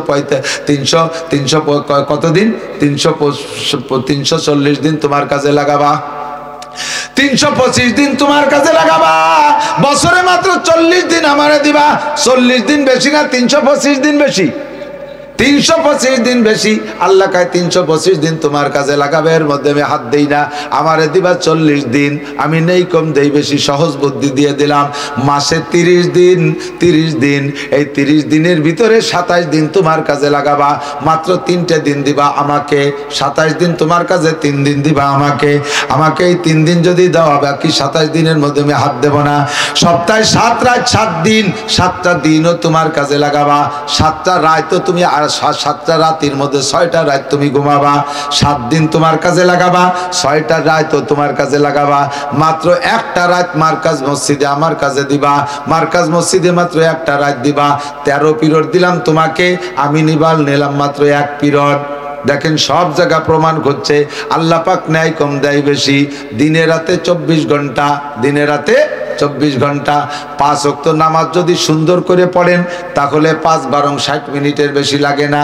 কোনো ওক্তে কম লাগে, কোনো ওক্তে বেশি লাগে, সব মিলিয়ে 60 মিনিট 1 ঘন্টা। আল্লাহ কয় 24 ঘন্টার ভিতরে 23 ঘন্টা তোমারে দিলাম, আমারে দিবা মাত্র 1 ঘন্টা।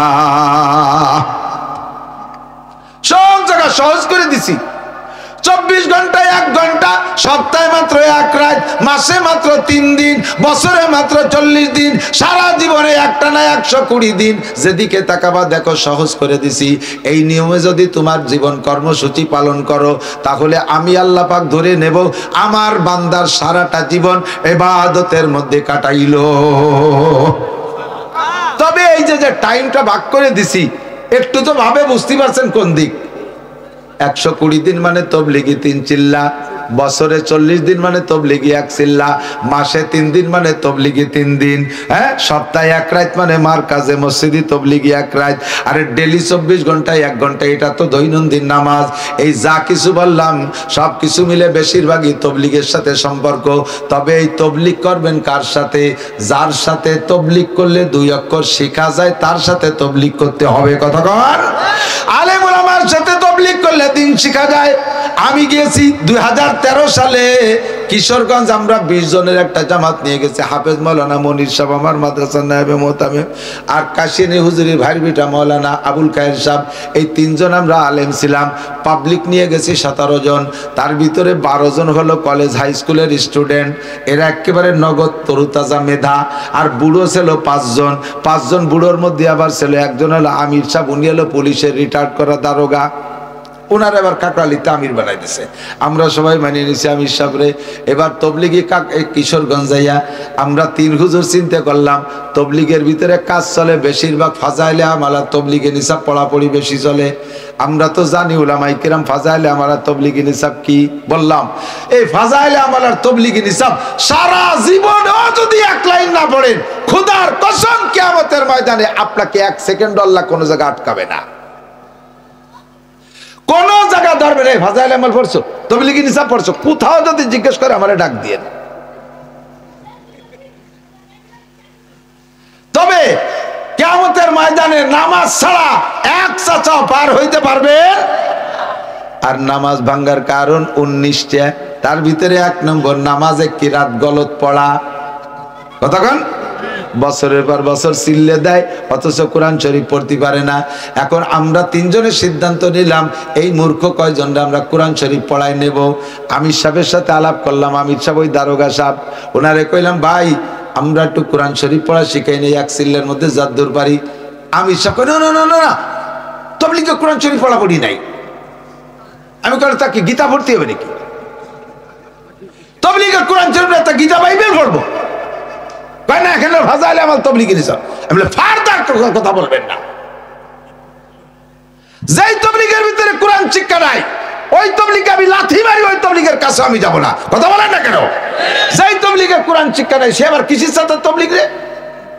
2.5-3 ঘন্টা ফাজাইলে আমাল তবলিগি নিসাব, আর মাত্র 10 মিনিট 15 মিনিট আলহামদুলিল্লাহ মস্ক। এখন উনি ভর্তি দেবে না কোনোভাবেই। যখন আমরা সিদ্ধান্ত নিয়েছি খাতাপত্র সিলেট টিলেট কিনে আইছি, আমি কোরআন শরীফ পড়াবই।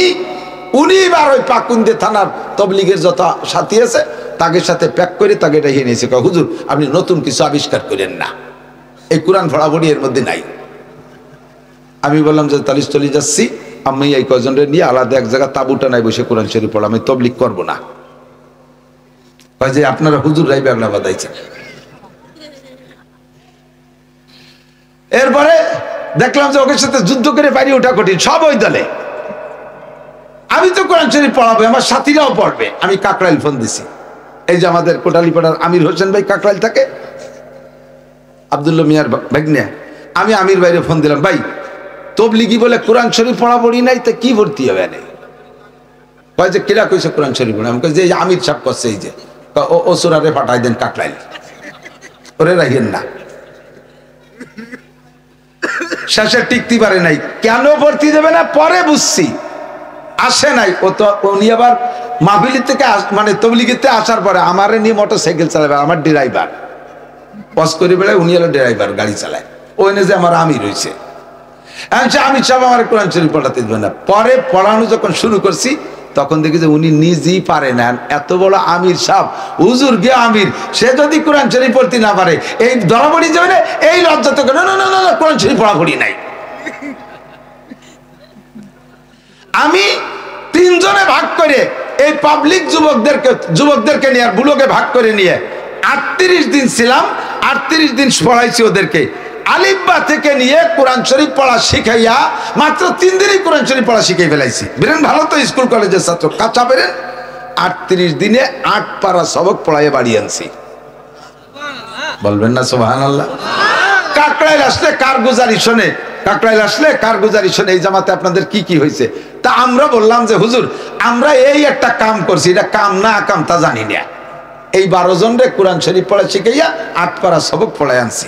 আর এই বুড়ো কয়টা হতে একেবারে বিলে আঠাইলে মাটি শুয়ে গেলি যায়, ওর মধ্যে কিচ্ছু ঢোয়ে না, পারি নে মোটে। তারপরও অক্ষ শিয়াইয়া জের জবর জজম তাজ দিয়ে ছিঁড়ে ফেলাইছিলাম। আর এক চিল্লে থাকতে পারলে ও কয়টারও মুসলমান বানায় বাড়ি আনতে পারতাম।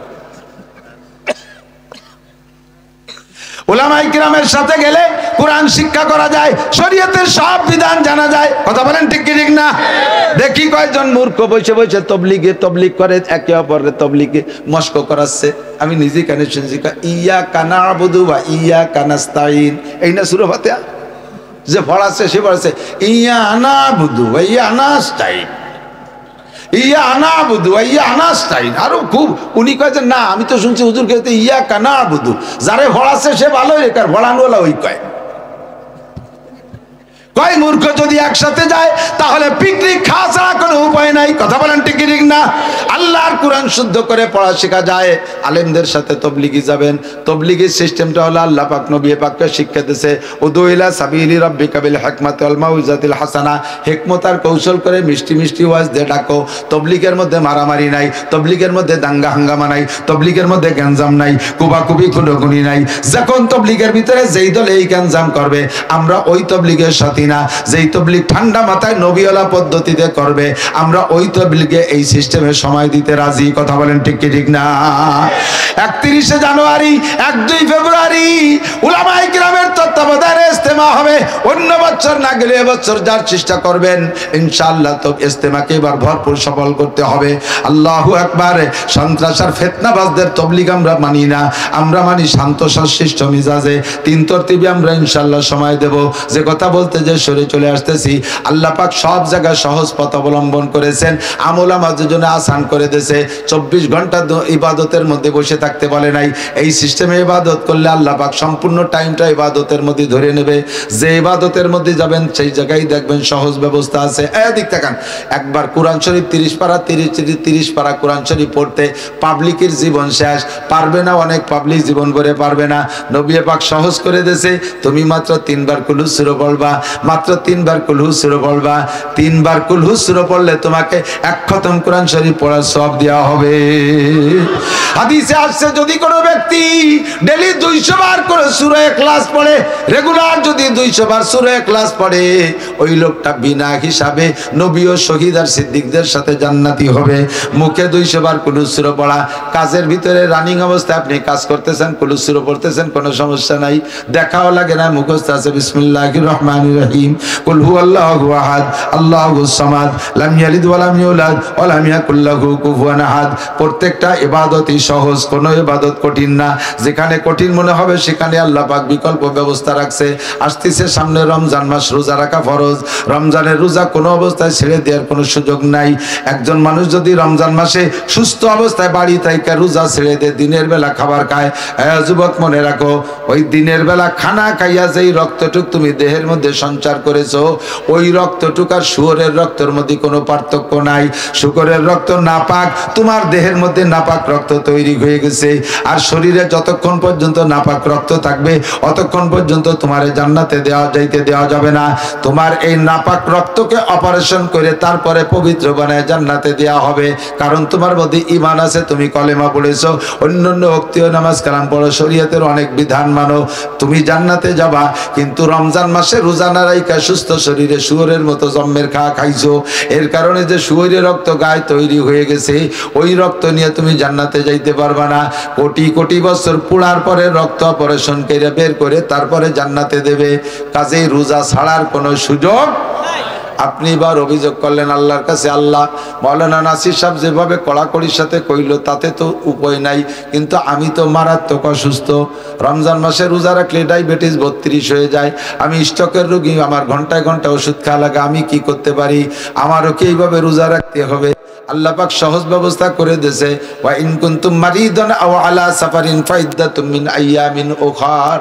এক তো আমি অসুস্থ, অথবা আপনি সফরে গেছেন, বাড়ির থেকে 48 মাইল দূরে গেছেন, 10 দিন 12 দিন 13 দিন 14 দিন থাকবেন, ওই এলাকায় ঘুরবেন ফিরবেন, আপনার দুনিয়াবি কোনো বৈধ কাজ অথবা দিনের কাজে গেছেন, আপনাকে আল্লাহ তাআলা অনুমতি দিয়েছে, কয় আল্লাহ আমি তো এই জায়গা সেহরি ইফতারি পাই না, আমি কিভাবে রোজা রাখবো? আল্লাহ কয় ওয়া ইন কুনতুম মারিদান আও আলা সাফারিন ফাইদ্দাতুম মিন আইয়ামিন উখার। কোনো জায়গা তুমি আটকাইতে পারবা না আল্লাহকে, আল্লাহ সহজ করে দিয়েছে। অসুস্থ যদি হও আর যদি তুমি মুসাফির হও তাহলে তোমার এখন রোজা না রাখলে চলবে। রমজান চলে যাওয়ার পরে তুমি যখন বাড়ি থাকো, তুমি যখন সুস্থ হও, ওই সময় এই রোজাগুলো তুমি রেখে দিলে চলবে, আপাতত না রাখলে হবে। সহজ ব্যবস্থা হয়েছে কি হয় নাই? শরীয়তের আমল করা সহজ, শরীয়তের আমল ছেড়ে দেওয়া কঠিন। সুন্নতের পর আমল করা সহজ, সুন্নতের তরক করা কঠিন। নেকের কাজ করা সহজ, গুনার কাজ করা কঠিন। বোঝেন এই কথা? কষ্ট হচ্ছে আপনাদের? সময় হলে বলে দেবেন ইনশাল্লাহ, বিরিয়ানি রান্না আছে, দোয়া করে দেবো। আমার তো প্রত্যেক রাত্রে 2-3 করে প্রোগ্রাম দেশের ভিতরে, তাই আমার একটু বেশি কথা বলতে মনে চায়। সহজ পথ আপনাদেরকে সুসংবাদ দেওয়ার জন্য আসছি।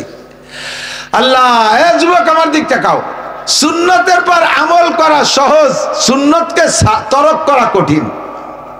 দাড়ি রাখা সুন্নত, দাড়ি রাখা রাখা সহজ না কাটা সহজ? রাখা কঠিন না কাটা কঠিন? সাক্ষী দেবেন না? আমি প্রমাণ করে দিতে পারি। রাখছি তো রাখিয়ে ফেলাইছে, এর মধ্যে তার কঠিনের কিছু নেই। কাটতে গেলি যত ভালো ব্লেড দিয়ে কাটেন, মুখ একটু ব্যথা করেই করে, ঠিক না? আর যখন উল্টো চাষ দেন তখন তো ঠেয়ের জন্য চামড়া ঝুলি যাচ্ছে। আর যদি আপনি শেষরাওয়ান আর নাপিতির দোকানের দাড়ি কাটেন, তালি কি আর জানেন কি হয়? সে যে কি কবার, আল্লাহ দাড়ি শাস্তি খরাক খরাক শব্দ আছে, কি এরি ছাগল ঝুলতেছিস নাকি? নাপিতে টাকা দেয় না ঠিক মতো, এই জন্য নাপিত ওরে যে বেলেট খান ধরছে, আগে 4-5 জনের শেভ করে 5-6 জনের বগল চাইছে, এবারে বেলেটে আল কাটা গেছে, তাই দিয়ে ওর দাড়ি শাস্তিছে, মুখ খা লাল হয়ে গেছে। পয়সা কম দেখো, টা মোটে 10টা, আবার নতুন বেলে দাড়ি রাখিয়ে বেলাইছি, কোনো কষ্ট নাই। বরঞ্চ আমার দিক দেখান, এই যারা দাড়ি রাখছেন হাত দিয়ে দেখেন কি সুন্দর রেসপন্স করে, ফোম ফোম ভাব। এটা যদি কাহারও কোনো জায়গায় ছোঁয়া লাগে সেও খুশি হবে। কোথায় ছোঁয়া লাগবে তা করছি না, যার যে জায়গায় ছোঁয়া লাগবে দেখবেন সে খুশি হবে, নরম ফোম। আর দাড়ি কাটার পরে একদিন পরে একটু একটু আগা বেরোয়, ওই আগাওয়ালা দাড়ি দিয়ে যে জায়গা ঘষা দেবেন তার সাল চামড়া ছুলিয়ে যাবে সিরিজ কাগজ দিয়ে ডলার মতো। কথা কন? ছোট বাচ্চারে চুমো দিতে যাবেন, তারও মুখে ডলা লাগছে, সে বাম হাতে থাপ্পা দেয়, কাব্য মুখ সরাও। সুন্নতের আমলের মধ্যে শান্তি, সুন্নত তরকের মধ্যে শান্তি। সুন্নতের আমল করতে সহজ, সুন্নতের তরক করতে কঠিন, ঠিক কি ঠিক না?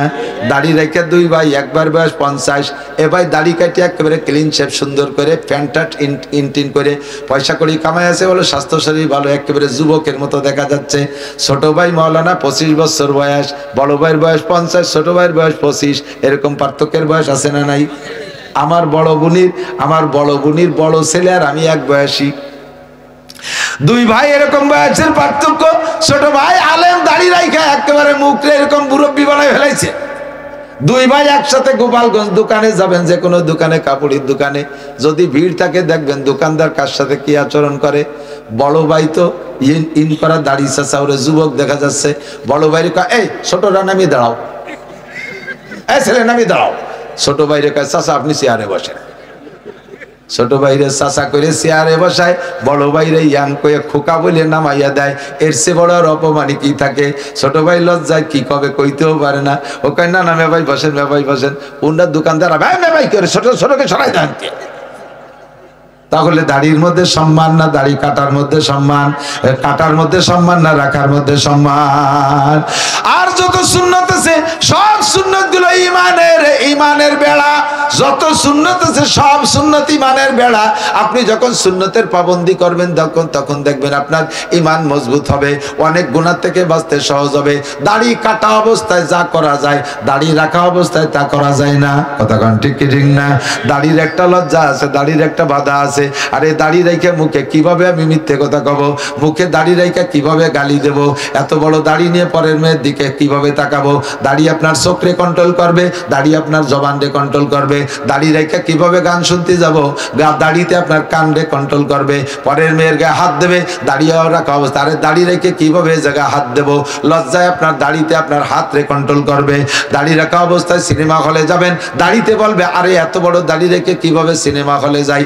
দাড়িতে আপনারে পারে হেফাজত করবে, দাড়িতে আপনার চাকারে কন্ট্রোল করবে। দাড়ির সুন্নতের কারণে অনেক গুনাহ থেকে বাঁচতে পারবেন। সাথে যদি মাথায় টুপি থাকে তাহলে আরো বাঁচা যায়। কথা কোন ঠিক ঠিক না? এর সাথে যদি জুব্বা জামা পরা থাকে সুন্নতি পোশাক, আরো গুনাহ থেকে বাঁচা যায়, আরো গুনাহ থেকে বাঁচা যায়। শরীয়তে সুন্নতের যত আমল আছে সুন্নত গুলো হলো ইমানের বেড়া। এবার আসেন আর একটু কই, তবে বেড়ার একটা মাপ আছে। কথা কয় না? খেতে ফসল বুনইছেন, 3 প্রকারের বেড়ায় 3 প্রকারের প্রাণীর ক্ষতির থেকে ঠেকায়। যদি বেড়া হাঁটু সমান দেন, এই হাঁটু সমান দেন, তাহলে ওই মুরগি টুরগিতে যাইয়ে যে ক্ষতি করত তাও করতে পারবে। হাঁটু সমান যদি নিচের দিক থেকে এই বেড়া টপকায় যে মুরগিতে যায় ধান পান বীজ বেসন যা ফেলাইছেন তা খুঁটিয়ে খেয়ে ফেলাই দিতে পারে।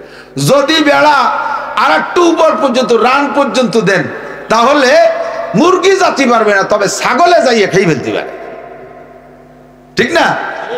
বেড়া যদি এবার মাজা সমান দেন তাহলে ছাগল টেকলে ঠেকতে পারে, কিন্তু গরুতি মুখ দিয়ে খাবে। আরে বেড়া যদি এই দিক দিয়ে বুক সমান দেন, মুরগি ছাগল গরু সব ঠেকবে। ঠিক না? সুন্নতি দাড়ি আপনার ইমানের বেড়া। এই দাড়ি যদি একটুক একটুক রাখেন তাহলে ওর মধ্যে মুরগি ঢুয়ে যাবে, শয়তান মুরগি। যদি আর একটু একটু বড় রাখেন তাহলে ওর মধ্যে ছাগল শয়তান ঢুয়ে যাবে। দাড়ি যদি লম্বা করে 1 মুঠ পরিমাণ রাখেন, দেখেন নিচের দিক দিয়ে ক্ষেতের বেড়া বুক পর্যন্ত, ইমানের বেড়া উপর থেকে বুক পর্যন্ত, এই পর্যন্ত লম্বা যদি হয় এর ভিতরে কোনো শয়তান ঢুকতে পারবে না, নায়ক ঢুকতে পারবে না, নায়িকা ঢুকতে পারবে না, বেরাক ঢুকতে পারবে না, অ্যাডাম ঢুকতে পারবে না, জারি যাত্রা করসা গাজীর গান গুণযাত্রা ঢুকতে পারবে না, সিনেমা ঢুকতে পারবে না, মদ ঢুকতে পারবে না, গাঁজা ঢুকতে পারবে না, আরে এবার ছাগল গরু ঢুকতে পারবে না, কোনো প্রকার গুনাহ ঢুকতে পারবে না। দাড়ি যদি লম্বা হয় বুক সমান, কাজেই বুক সমান সুন্নতি দাড়ি রাখবেন। 4 মাযহাবের 4 ইমামের ভিতরে বহুত মাসালার মতানৈক্য আছে। 4 মাযহাবের 4 ইমামের অনেক মাসালার মধ্যে মতানৈক্য। ইমামে আবু হানিফা কয় রফে দেন জায়েজ নাই, রফে দেন সুন্নাত না। অন্যান্য মাযহাবে কয় রফে দেন করতে হবে। ইমামে আবু হানিফা কয় নাভির নিচে ছানা বানতে হবে, অন্যান্য ইমামরা কয় বুকের উপরে ছানা বানতে হবে। ইমামে আবু হানিফা বলে ইমামের পিছনে মুসল্লিরা সূরা ফাতিহা পড়বে না। ইমাম শাফি মালিক বলে না, ইমামের পিছনে মুসল্লিরা সূরা ফাতিহা পড়বে। এইভাবে অনেক মাসালার মতানৈক্য আছে। তবে 4 ইমাম দাড়ির ব্যাপারে একমত, 4 ইমাম দাড়ির ব্যাপারে একমত। 1 মুঠের আগে দাড়িকে দাড়ি বলে না, 1 মুঠের আগে দাড়িকে দাড়ি বলে না, বরং বরঞ্চ যদি একেবারে চাইছে বেলায় তাতে ওই লোকটার কবিরা গুনাহ হবে, কিন্তু ঈমান থাকবে। আর এক মুটের আগে যদি খাটো করে ফিসফিসে দাড়ি রাখে তাহলে ওই লোকটার ঈমান নষ্ট হয়ে যাওয়ার সম্ভাবনা, কারণ সে ছোট্ট দাড়িরে সুন্নত মনে করে। আর যা সুন্নত না তারে সুন্নত মনে করা মানে শরিয়াত পরিবর্তন করা, শরিয়াত পরিবর্তন করা। শরিয়াত পরিবর্তন করলে পরিবর্তন করার বাহাদুরি দেখালে ঈমান নষ্ট হয়ে যায়। দোস্তরে শরিয়াতের একটা পরিমাণ আছে, সেটা হলো আল্লাহ পাক বলেন মা তাকুমুর রাসূলু ফাখুযুহু ওয়া মা নাহাকুম আনহু ফান্তাহু। আমার রাসূল যেটা করতে বলে ওইটা ওইভাবে করো, রাসূল যেটা ছাড়তে বলে সেটা ওইভাবে ছেড়ে দাও। এই জন্য শরিয়াতের সব বিধান আমি হিসাব নিকাশ করে মাপে চুপে আমল করব। রাজি আছি তো ইনশাআল্লাহ? সহজ পথ পাইছেন না? অনেক সহজ হয়েছে না? খুব সহজ হয়েছে, আসান হয়ে গেছে। আল্লাহু আকবার। যদি কোনো ব্যক্তি ফজর মাগরিবের পরে সূরা হাশরের শেষ 3 আয়াত পড়ে, পড়ার সিস্টেম জেনে নেন। আমাদের দেশে মতানৈক্য সব মাসালা নিয়ে চলে। সূরা হাশরের শেষ 3 আয়াত পড়ার সিস্টেম হলো আউযু বিল্লাহি সামিল আলিম মিনাশ শাইতানির রাজিম 3 বার পড়েই হুয়াল্লাহুল্লাযী, বিসমিল্লাহ পড়বেন না। হাদিসের মধ্যে বিসমিল্লাহ নাই, বলবেন বিসমিল্লাহ পড়লেই দোষ কি? বিসমিল্লাহ তো খারাপ কিছু না। সমস্ত ভালো কাজ শুরু করতে আল্লাহর নবী বিসমিল্লাহ পড়তে বলছেন, তাহলে এই জায়গা বিসমিল্লাহ পড়লে দোষ কি? তাহলে আপনি আর একটা জবাব আমার আগে দিয়ে আসেন। বিসমিল্লাহ ভালো জিনিস, এটাও যেমন সত্য কথা। নামাজ খারাপ না ভালো? নামাজ ভালো। মাগরিবের ফরজ নামাজ কয় রাকাত?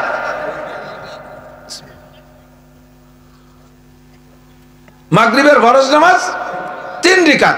এখন আজকে সময় আছে, আপনি ভালো হাফেজ, ঝামেলা টামেলা নাই, চিন্তা করলেন যে বাংটা জীবন ভরে 3 রাকাত পড়লাম, আজকে 4 রাকাত পড়ে দিই। 4th রাকাত আপনি হাফেজ মানুষ, 4 নম্বর রাকাতে সূরা বাকারা 2.5 পারা পড়ি হচ্ছে। আগের 3 রাকাত পড়ার সময় দোকানপাটের হিসেব নিকেশ মেলাতা করছেন। 4 নম্বর রাকাতে ঢুকে খুব একাগ্রতার সাথে আল্লাহ আমার সামনে পুলসিরাতের পর দাঁড়িয়ে আছি, ডাইনে আমার জান্নাত, বামে আমার জাহান্নাম, পিছনে আমার আজরাইল। একেবারে ধ্যান খেয়ালের সাথে আমি আল্লাহর আরশের সামনে দাঁড়িয়ে আছি। এমন মোহাব্বতের সাথে সূরা বাকারা 2.5 পারা পড়ি বেলাইছেন। রুকু দিয়ে যে সুবহানাল আযীম 39 বার, সিজদায় যে আলা মারিয়ে দিয়েছেন 41 বার। খুব সুন্দর করে ধ্যান খেয়ালের সাথে 4 নম্বর রাকাত নামাজ পড়ছেন। নামাজ হবে? কথা কন কেন? নামাজ তো ভালো জিনিস, পড়ছেন তো, অসুবিধা কি? আর কত বড় একটা কিরাত পড়ছেন, অসুবিধা কি? অসুবিধা এটাই আল্লাহর নবীর তরিকার খেলাফ। কতক্ষণ? আল্লাহর নবীর তরিকার খেলাফ। নবী পাক যেটাকে তরিকা বলেছেন ইবাদতের, ওইটা ওইভাবে ইবাদত। ওর সাথে যত সৌন্দর্য আপনি বাড়ান ওইটার নাম ইবাদত হবে না। কাজেই আউযু বিল্লাহি সামিল আলিম মিনাশ শাইতানির রাজিম 3 বার পড়েই হুয়াল্লাহুল্লাযী পড়বেন। বিসমিল্লাহির রহমানির রহিম নাই। নবী পাক বলেন যেই ব্যক্তি ফজর মাগরিবে এই সূরা হাশরের শেষ 3 আয়াত এই নিয়মে পড়বে, ওই লোকটার জন্য সারা দিন সকাল থেকে সন্ধ্যা, আবার সন্ধ্যা থেকে সকাল পর্যন্ত 70,000 ফেরেশতা তার জন্য ইস্তেগফার করে, তার জন্য ক্ষমা চায়, আর তার আমল নামায় 70,000 ফেরেশতা নেকি লেখে। সবচেয়ে বড় মজার বিষয় হলো আপনার জানাজায় এদিক টাকা, আমাদের দেশে তো জানাজার এলাম হয়, শোক সংবাদ, শোক সংবাদ। যে যত বড়, যার পয়সা করি যত বেশি, তার জানাজার লোকও বেশি, কারণ খাওয়া ভালো হবে না পরে। গরিব মাসি জানা যায় লোক নেই। তো শোক সংবাদ শুনিয়ে হাজার হাজার মানুষ জানা যায় গেছে, সব ভুতুলিয়ে জানা যা। দোয়া ভর্তি বারে কয়জন? আল্লাহ আকবার কে? ও দেখছে আগে একদিন, গত বছর না তার আগের বছর জন্য দেখলাম কোন নেতার এক জানা যায় সামনে দিয়ে 10-12 জন হিন্দু, প্রথম কাতারে কয়জন হিন্দু নেতা দাঁড়াই গেছে জানা যায়। জানাজা কি কিছু পড়ার জিনিস নাকি লাইনি দাঁড়ানোর জিনিস? লাইনি দাঁড়ানোর জিনিস না কিছু পড়ার জিনিস? কিছুই পড়ে না। ও দোস্ত, এই ব্যক্তি যে হুয়াল্লাহুল্লাযী রেগুলার পড়ে, ওর জানাজায় দুনিয়ার কোনো মানুষ হাজির না হইল 70,000 ফেরেশতা যারা এতদিন নেকি লিখছিল, ওই ফেরেশতাগুলো সব জানাজায় হাজির হইয়া যায়। আর ফেরেশতাদের জানাজা যার জন্য হয় ওই লোকটা জান্নাত পাবেই পাবে, এর মধ্যে কোনো সন্দেহ নাই। ফেরেশতারা তার জন্য দোয়া করে আপনি জান্নাত পাইবেন সহজে সহজে। আমল অল্প, আমল নেকি বেশি। আল আমালু কালিল আল আজরু কাসীর। ফেরেশতারা যে জানাজায় হাজির হয়, আমি অনেক গল্প শুনেছি, যদিও ফেরেশতা বলে চিনি নেই, তবে আমার সন্দেহ হয়েছিল ওই জানাজায় ফেরেশতা আসছে। আমাদের সুটপার হুজুর রহমাতুল্লাহ আলাইহি, যারা উলামায়ে কিরাম সেই জানাজায় ছিলেন, আমারে সাক্ষী দিতে পারেন। কোনো সে সময় তো মিডিয়ার এত প্রচার না, ফেসবুক টেসবুক এগুলো আসে নাই, মাইকিং মাত্র করছে আঞ্চলিক এলাকার ভিতরে। আমি জানাজায় দেখছি এমন এমন এমন এমন চেহারাওয়ালা আলেম উলামা যাদেরকে আমি বাংলাদেশ তো সব জায়গা ঘুরি, কোনো জায়গা তাদেরকে আগেও দেখি নাই পরেও দেখি নাই। এইরকম হাজার হাজার আলেম উলামা পাগড়ি পরা আমি ওই জানাজায় উপস্থিত দেখেছি। ছোটপার হুজুর রহমাতুল্লাহ ইন্তেকাল হয়েছে ওনার গ্রামের বাড়িতে, রাতের বেলা মসজিদে তফসির করতেছিলেন, ওই অবস্থায় হুজুর স্ট্রোক করছে, শ্বাস বেড়ে গেছে, হুজুরের অ্যাজমা ছিল, শ্বাস বেড়ে গেছে, হুজুর অজ্ঞান হয়ে গেছে। হুজুর পরে কিছুক্ষণ ডাক্তার চিকিৎসার পরে হুশ হয়েছে, বাইরা নিয়ে যাইতে চেয়েছে বাসায়, কয় না আমি মসজিদ দিতে যাবো না, আল্লাহর ঘরে মসজিদই থাকবো, মরলি আমি আল্লাহর ঘরের মধ্যে মরবো। এইভাবে ফজর পর্যন্ত রয়েছে, রাত্রে আল্লাহর বান্দা তাহাজ্জুদের নামাজও পড়ছে, ফজরের নামাজও জামাতে পড়ছে, এরপরে মসজিদে ইশরাকের নামাজও পড়ছে, ইশরাকের পরে আবার অজ্ঞান হয়ে গেছে। বাইরা ঘরে নিয়ে গেছে, ওনার ছোট ভাই যেভাবে বলছে আল্লাহর কসম হুবহু সেইভাবে আমি নকল করতেছি। আল্লাহু আকবার। ঘরে যখন নিয়ে গেছে, ওনার নিজস্ব বাড়ি একটা নিজের ঘর আছে, ওই ঘরটা পরিত্যক্ত, উনি তো সুটপা থাকেন, ওই ঘরে যখন ওনাকে নিয়ে রাখছে, ঘরের ভিতরে দুইটা খাট, একটা খাট পরিষ্কার করে ওনার খাটের পর ওনাকে শোয়াইছে, আর একটা খাট একটু ময়লা, ওনার দুই ভাই পাশে বসা, কিছুক্ষণ হুশ কিছুক্ষণ বেহুশ, একবার হুশ হয় একবার বেহুশ হয়, এর ভিতরে হুশ না বেহুশ আল্লাহ যেন। ওনার ছোট ভাই বলে কয় কি যে এই যে বাইরে কত মানুষ আছে, একে বসতে দিস না কেন, এই আলেমুল আমা ভরে গেছে, উঠান বসতে দিস না কেন। উনি কয় বাইরে বেরোয় দেখি একজন মানুষও বাইরে নাই। আমি আবার ঘরে আসছি, বসে বসে রয়েছি, আমি মনে করছি যে ব্রেনের কারণে, ব্রেন খারাপ হয়ে গেছে এই কারণে এরকম চোখে এরকম দেখতে পারে। আবার আসলে কি ব্যাপার তোরে কলাম নাই, আলেমুল আমাকে বসতি দে। উনি বেরোয় দেখে কোনো আলেম নাই। এর মধ্যে 3 দিক এভাবে মুসাফা করলেন, 3 দিন মুসাফা করলেন শুয়ে। আসসালামু আলাইকুম ইয়া রাসূলুল্লাহ, নানুপুরি হুজুর কেমন আছেন, যশোরে হুজুর কেমন আছেন। 3 দিক 3টে মুসাফা করার পরে আর কথা বলে নাই। এরপরে কালেমা লা ইলাহা ইল্লাল্লাহ মুহাম্মাদুর রাসূলুল্লাহ পড়ে দুনিয়া থেকে চলে গেছে।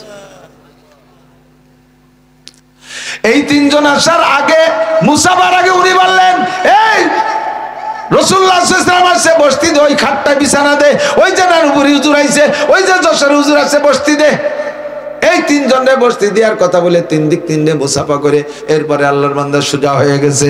ও দোস্তরে, কয়েকদিন আগে গত বছর আমি পড়েছি, আল্লামা আনোয়ার শাহ কাশ্মীরের এন্তেকালের সময় ওনার ফুফুজান শুধু ওনার কাছে ছিলেন, ওনার স্ত্রী অসুস্থ ছিল, স্ত্রীও কাছে ছিল না।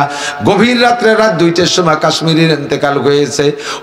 ওনার কাশ্মীর রহমাতুল্লাহ ওনার ফুফুজানকে বলতেছেন, ফুফুজান বাহিরে উলামা ইকরামদের একটু বসতি দেন।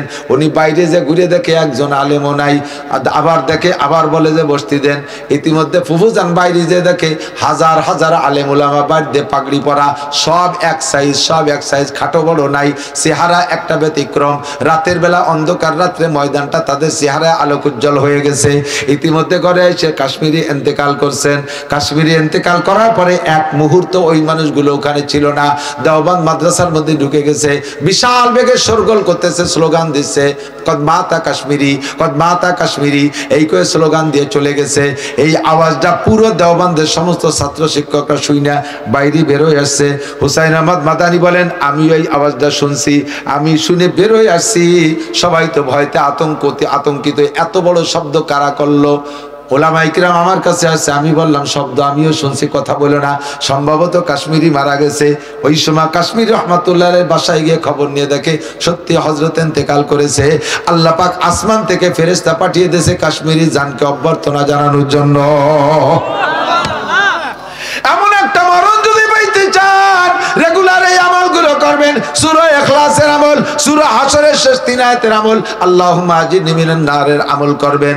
আল্লাহ পাক সব আমল সহজ করে দিয়েছে, কোনো আমল কঠিন করেন নাই। আল্লাহ পাক আমাদের সব আমলের পর আমল করার তৌফিক দান করেন। সবাই বলি আমিন। একবার একটু তারিখ মুখস্থ করেন, বলেন 31শে জানুয়ারি, একটু বলবেন না সবাই, 31শে জানুয়ারি, 1-2 ফেব্রুয়ারি, আবার একটু বলেন 31শে জানুয়ারি, 1-2 ফেব্রুয়ারি, টঙ্গীর ইজতেমা। ওলামা ইকরামের সাথে সম্পর্ক রাইখা শতাধিক গাড়ি গোপালগঞ্জ থেকে যাইতে হবে ইনশাআল্লাহ। আমাদের কোনো আন্দোলন না, আন্দোলন তো শেষ হয়ে গেছে, সব শেষ করে দিয়েছে। কাজেই আমাদের এবার যাইতে হবে ময়দানে দাওয়াত ও তাবলীগের ইজতেমাকে সফল করার জন্য। আমরা শিকারে চিল্লেন নিয়ত করে যাব ইনশাআল্লাহ। আল্লাহ তাআলা আমাদের সকলকে তৌফিক দান করে, সবাই বলেন আমিন। ভাইজান দোয়া চেয়েছেন, অনেক সুন্দর মাদ্রাসা, ওনাকে আল্লাহ তাআলা সন্তানাদি দেয় নাই। নবী পাক সাল্লাল্লাহু আলাইহি সাল্লামের কন্যাগুলো ছিলেন, কিন্তু পুত্র সন্তানগুলো সব চলে গেছে। কাফেররা হুজুরকে আবতার মানে লেজ কাটা বলে গালি দিত, আবতার বলে।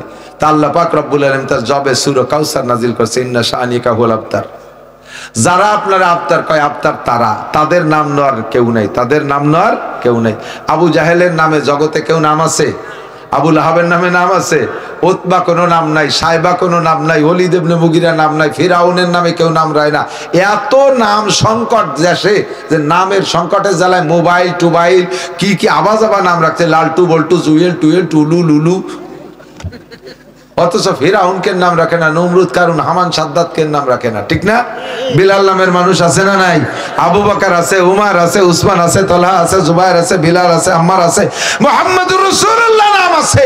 ও দোস্ত, লক্ষ লক্ষ কোটি কোটি 200 কোটির উপরে মুহাম্মদুর রাসূলুল্লাহর রূহানি সন্তান, ভাইজানের সন্তান নেই। উনি মাদ্রাসা করেছে। এই মাদ্রাসা যত ছাত্র হবে কিয়ামত পর্যন্ত এর নেকি এরা পড়বে, আর উনি কবরে বসে পাবে সাদকায়ে জারিয়া। সবচাইতে বড় ভালো কাজ করেছে। উনার অর্থ সম্পদের আল্লাহ কাজে লাগানোর তৌফিক দান করুন। এ মাদ্রাসা থেকে ফারেগিন ছাত্রদেরকে হক্কানি হাফেজ আলেম বা আমল বানায় দিক, সবাই বলি আমিন। আমাদের নিজেদেরকেও বড় হলে তার পাশে আমরা থাকব, সহযোগিতা করব, তার কথায় কাজে প্রশংসা করব, তাহলে কাজের প্রতি উৎসাহিত হয়, উৎসাহ বাড়ে, তার আগ্রহ আরও বাড়ে। তাকে আমরা সহযোগিতা করব আর মাদ্রাসার পাশে থাকব। আমাদের সন্তানদেরকে হক্কানি আলেম বা আমল বানাবো। ছাত্ররা যারা আছে তারা ভালো করে পড়ো।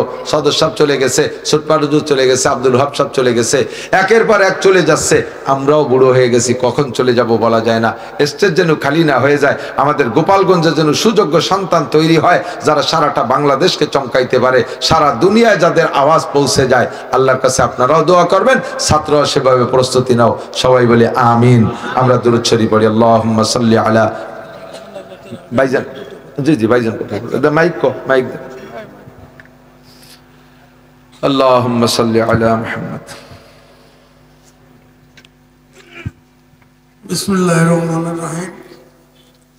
উপস্থিত মুসল্লিয়ান ইকরাম, আমি এখন আপনাদের কাছে একটা শোক প্রস্তাব দিচ্ছি। আমার ফ্যামিলির একজন সদস্য একটু আগে ইন্তেকাল করেছে।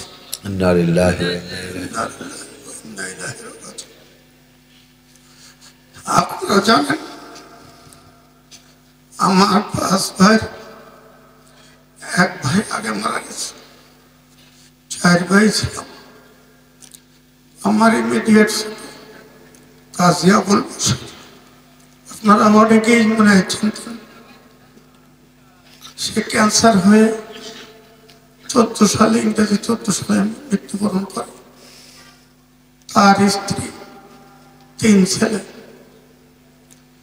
আমরা সবাই কিন্তু একই সঙ্গে আছে, একসঙ্গেই খাই, একই সম্পদ। এখনো ভাগযোগ কেউরই কিছু নাই। প্রায় 40 জন আমাদের সদস্য, যেখানে যাই সেখানে এক থাকি। সে আমার ভাই বোন হয়, সে আমার একজন ছোট বোন। আমাদের মধ্যে সুন্দর সম্পর্ক ছিল, তাই আমরা আমার মা বাবার মৃত্যু 25 বছর প্রায় চলছে এখনো। ভাই ব্রাদার, ভাইয়ের ছেলে সন্তান, নাতি নাতনি, এ নিয়েই আমরা একসঙ্গে বসবাস করছি। তার লাইফ সাপোর্ট ছিল 7 দিন, 3 দিন তার ভেন্টিলেশন খুলে দেওয়া হয়। তারপরও সমাজের কাজ সব করে যাচ্ছে। আমাদের এই অনুষ্ঠানে 1 বছর আগেই হুজুর টাইম দিয়েছিলেন, এটা চলবে। আমিও যদি মরে যাই তাও চলবে। আপনারা আমার এই ছোট বোনের জন্য দোয়া করবেন এবং তার 3টে সন্তান আছে, তাদের জন্য দোয়া করবেন। তাকে আমি এইমাত্র বলেছি যে তাকে খুলনায় নিয়ে আসো। দীর্ঘদিন খুলনায় ছিল, অনেক মহিলারা তাকে দেখবে। তারপর এখানে এই মসজিদের পাশে আমাদের পারিবারিক প্রস্থান, এই মাদ্রাসার পিছনে আমাদের গ্রামের সম্মিলিত গোরস্থান। আমার বাবার মাত্র 9 কাঠা জায়গা এই বাড়ির পিছনে ছিল। সেই 9 কাঠা জায়গায় আমার বাবা প্রথম গোরস্থানে দান করে দেয়।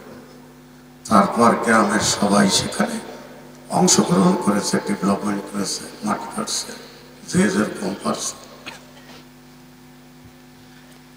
সর্বসাধারণের গোরস্থানের জায়গা নির্ধারিত করে।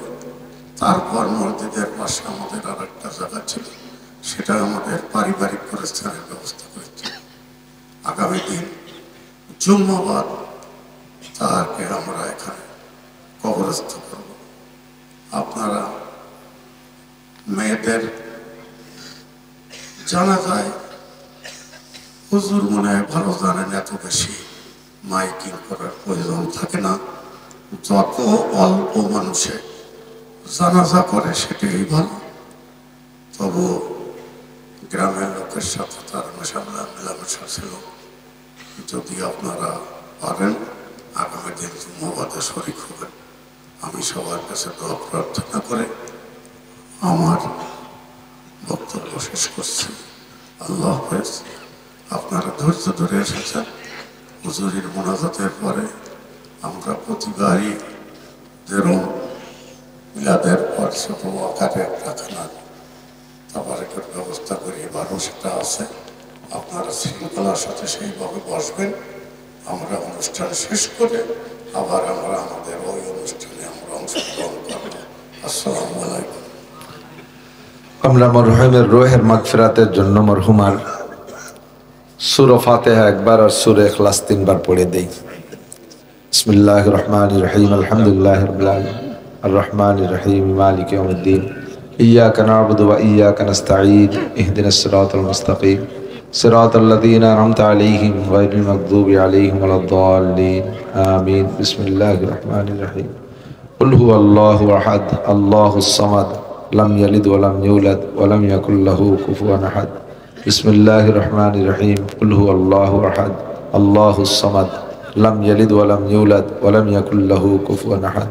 বিসমিল্লাহির রহমানির রহিম। কুল হুয়াল্লাহু আহাদ, আল্লাহুস সামাদ, লাম ইয়ালিদ ওয়া লাম ইউলাদ ওয়া লাম ইয়াকুল লাহু কুফুয়ান আহাদ। 3 বার কুল সূরা পড়লে 1 খতম কোরআন শরীফ পড়ার সওয়াব, একবার শুধু সূরা ফাতিহা পড়লে আল্লাহ তাআলা 20 পারা কোরআন শরীফ পড়ার সওয়াব দান করেন। আমরা সকলে যে পড়ছি তার আমলনামা তো নেকি হয়েই গেছে। আমরা এই নেকিটা ইনশাআল্লাহ মাইয়ে তার রূহের জন্য বকশিশ করব ইনশাআল্লাহ। আল্লাহুম্মা সাল্লি আলা মুহাম্মাদিন ওয়া আলা আলি সাইয়্যিদিনা মুহাম্মাদিন ওয়া বারিক ওয়া সাল্লিম। আলহামদুলিল্লাহি রাব্বিল আলামিন। রব্বানা যালামনা আনফুসানা ওয়া ইল্লাম তাগফির লানা ওয়া তারহামনা লানাকুনান্না মিনাল খাসিরিন। রব্বানা যালামনা আনফুসানা ওয়া ইল্লাম তাগফির লানা وترحمنا لنكونن من الخاسرين. ربنا فاغفر لنا ذنوبنا وكفر عنا سيئاتنا وتوفنا مع الأبرار. ربنا هب لنا من أزواجنا وذرياتنا قرة أعين واجعلنا للمتقين إماما. ربنا لا تؤاخذنا إن نسينا أو أخطأنا. ربنا ولا تحمل علينا إصرا كما حملته على الذين من قبلنا.